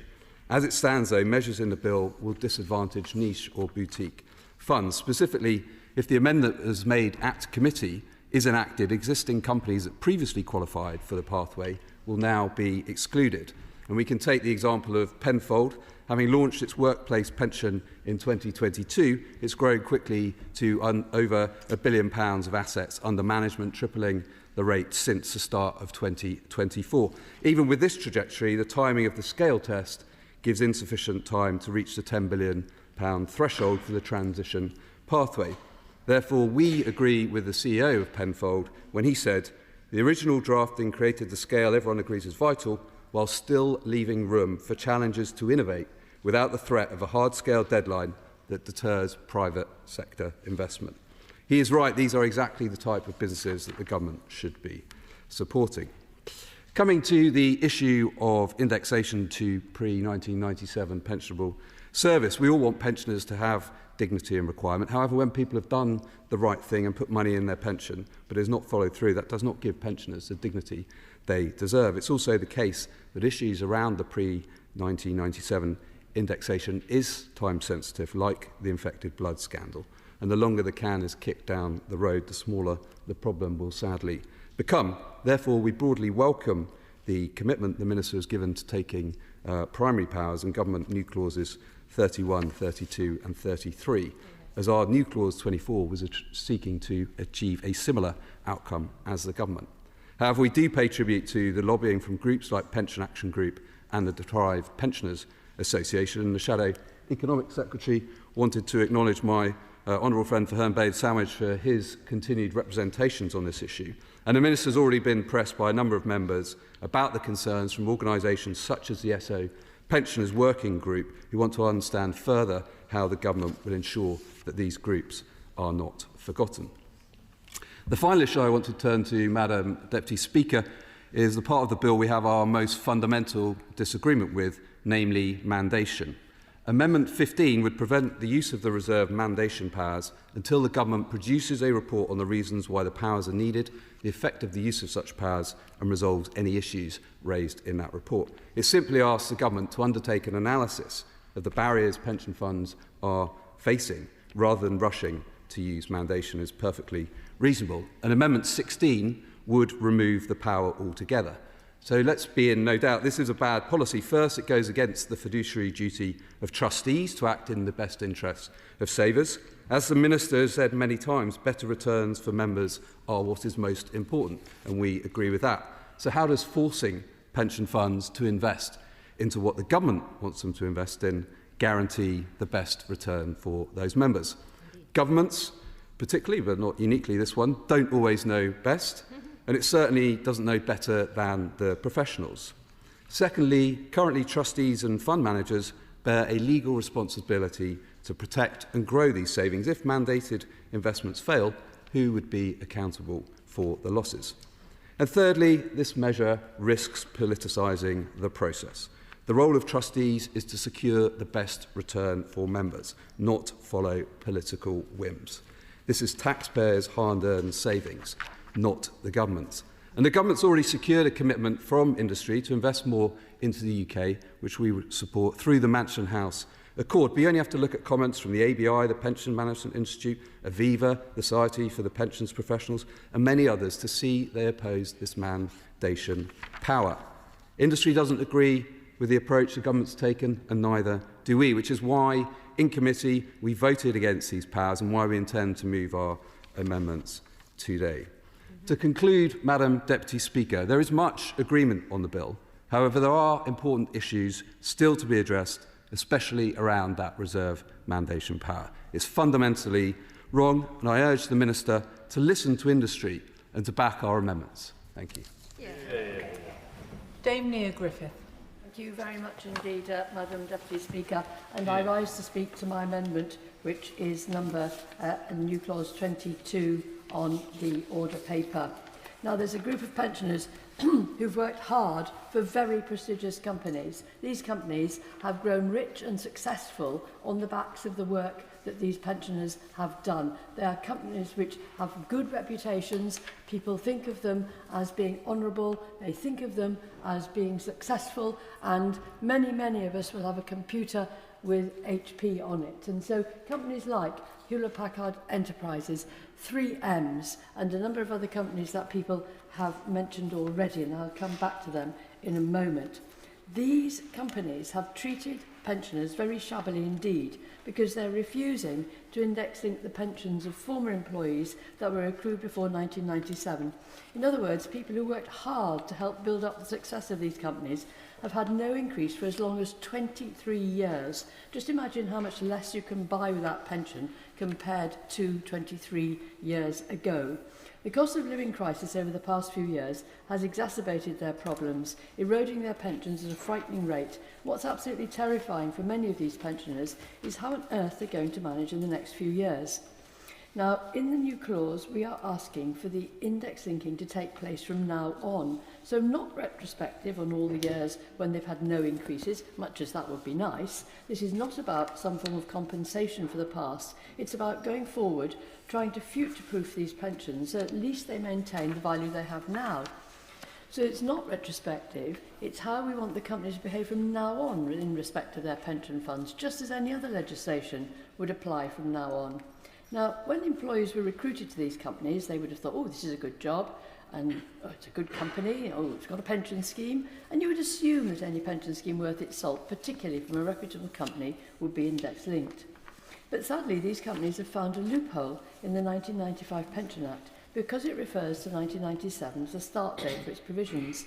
In other words, the companies have been able to say that by the letter of the law, they do not have to index link pensions accrued pre-97, even though it would be in the spirit of the Act to do so. So my new Clause 22 would amend the 1995 Pensions Act by taking out references to the 6th of April 1997 from Section 51 of the Pensions Act 1995 in order to require annual increases to pension payments in line with CPI and RPI to apply to the pensionable service both before and after the 6th of April 1997. So, why do we need to legislate? Because efforts by trustees over many, many years have failed. We've instances of unanimous votes by trustees for inflation-based rises that have been rejected by companies. We have trustees appointed by companies. Essentially, the power structure is such that the company has the final word, no matter how healthy the pension funds are. So just as one example from a recent newsletter from 3M's pensioners, in which they say, given that the scheme's financial position is very positive and the funding exceeds the regulatory expectations for solvency, we had hoped that the company would permit some discretionary increases to affected members. But sadly, the company did not agree to this and has not changed its position on the matter. And time again, pensioners have been given that type of answer to what is only a very reasonable, rational request. Go to them. The Honourable Lady's speech and say this is exactly what has happened to so many ExxonMobil pensioners in my constituency and beyond. And indeed, the Honourable Member mentions yet another worldwide renowned multinational name that, you know, it's a household name. Now, our Labour government has just announced that we will change the law to enable the payment of inflation increases on the pre-97 pensions to the Pension Protection Fund and Financial Assistance Scheme members. That's an important principle. And so if we're doing it for pensions for companies which have gone bust, then we should ensure that successful multinationals like Hewlett-Packard Enterprise and 3Ms pay up for former employees. Indeed, I will. Thank you, Madam Deputy Speaker. And will she allow me to put on record my thanks to my constituent Patricia Kennedy and the pre-1987 Pensions Justice Campaign for asking just what my honourable friend is suggesting and saying that the Minister has taken a brave decision on public pensions, and we should try to do that now for these pre-1997 pensioners.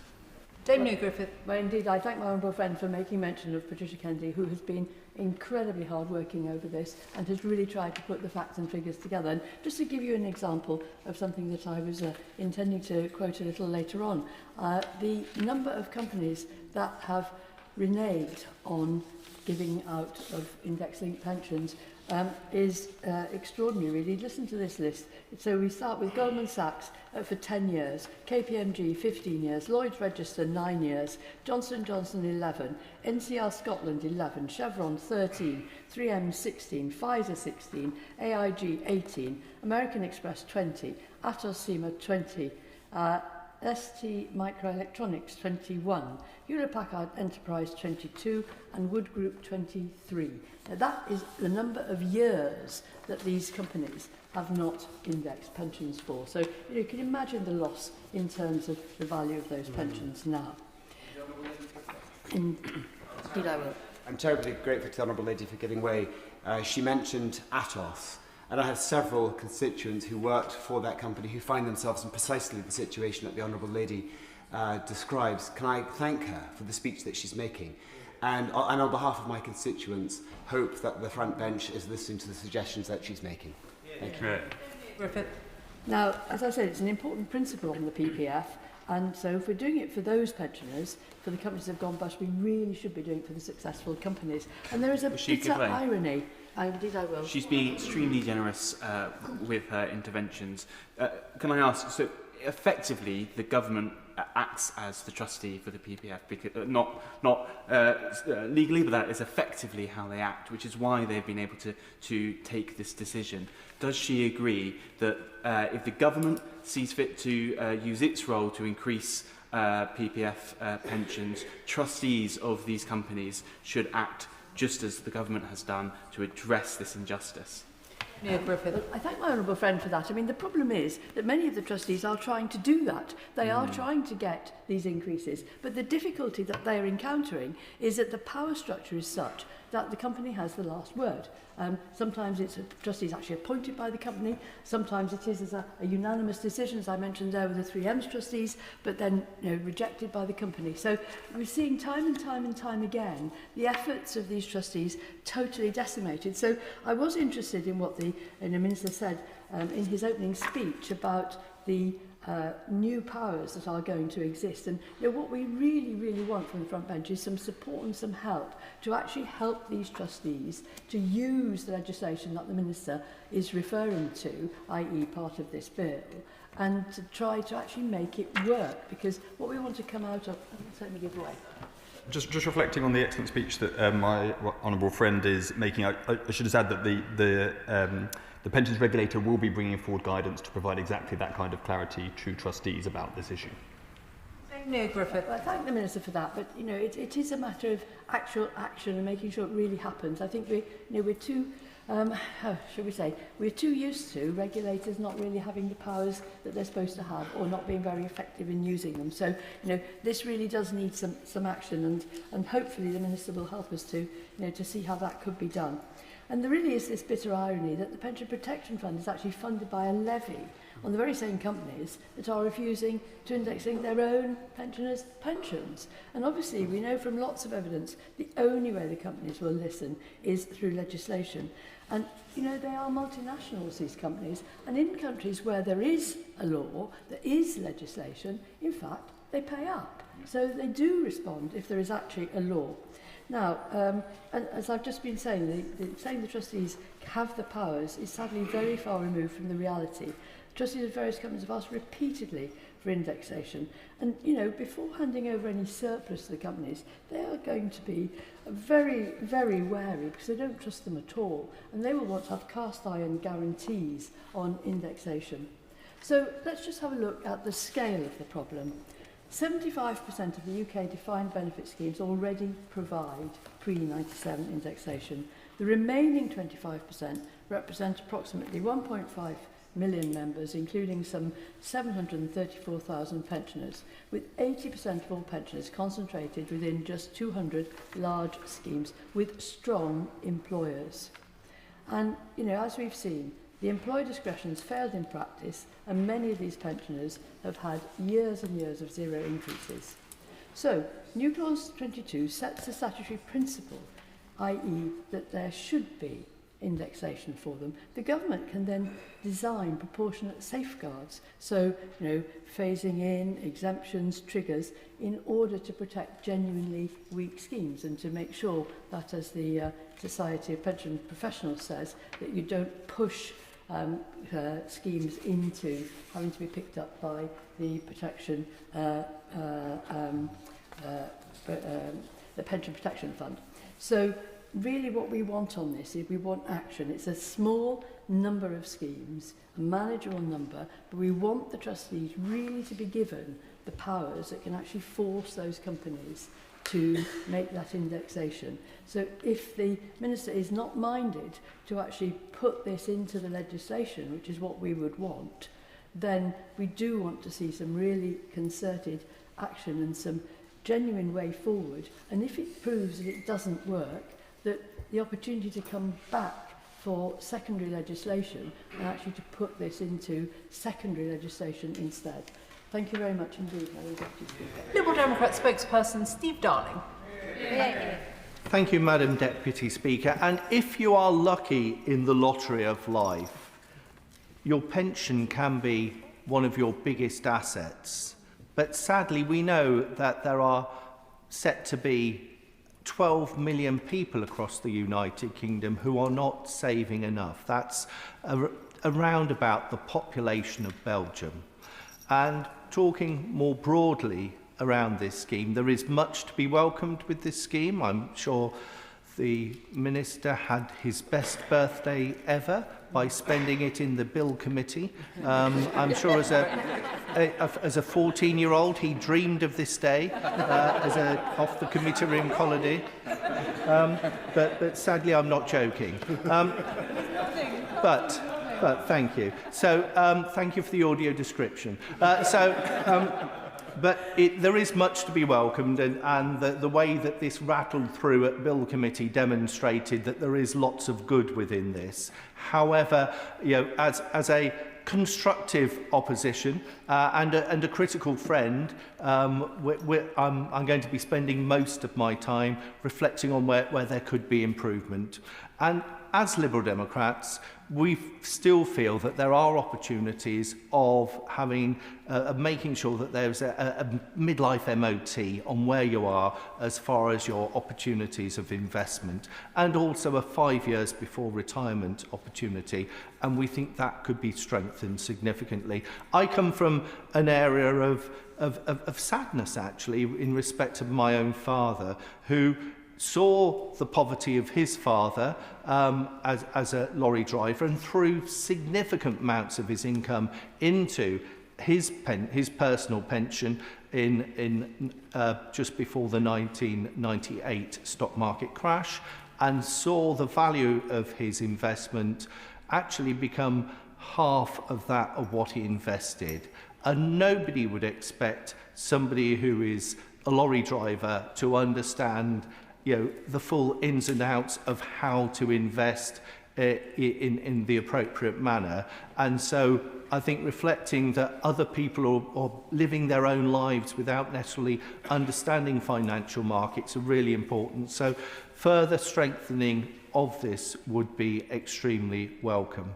Also, we know that people are keen to see that their investments are doing good, whether that is tackling climate change or cleaning up our waterways. And we've got some amendments on this. And as Liberal Democrats, we welcome the Minister's announcement today of the consultation that he's looking at undertaking to drive that forward. We also welcome what was announced on the budget, I think, as long ago as last week, in respect of the British coal staff superannuation scheme and the carve-out for those. And I would suggest to the Minister that he should be listening to my colleague from Didcot and Wantage and other colleagues who, my colleague from Didcot and Wantage proposed NC1 around the AEAT pensioners, where there is a strong case that has been confirmed by the National Audit Office. And I would ask the Minister, with all due respect, to reflect on that and see it as an opportunity, again, for another carve-out where they have highlighted some real injustice, because that is what politics is about, is trying to remedy injustices. As Liberal Democrats, very happily, Lewis. I applaud what he has said about the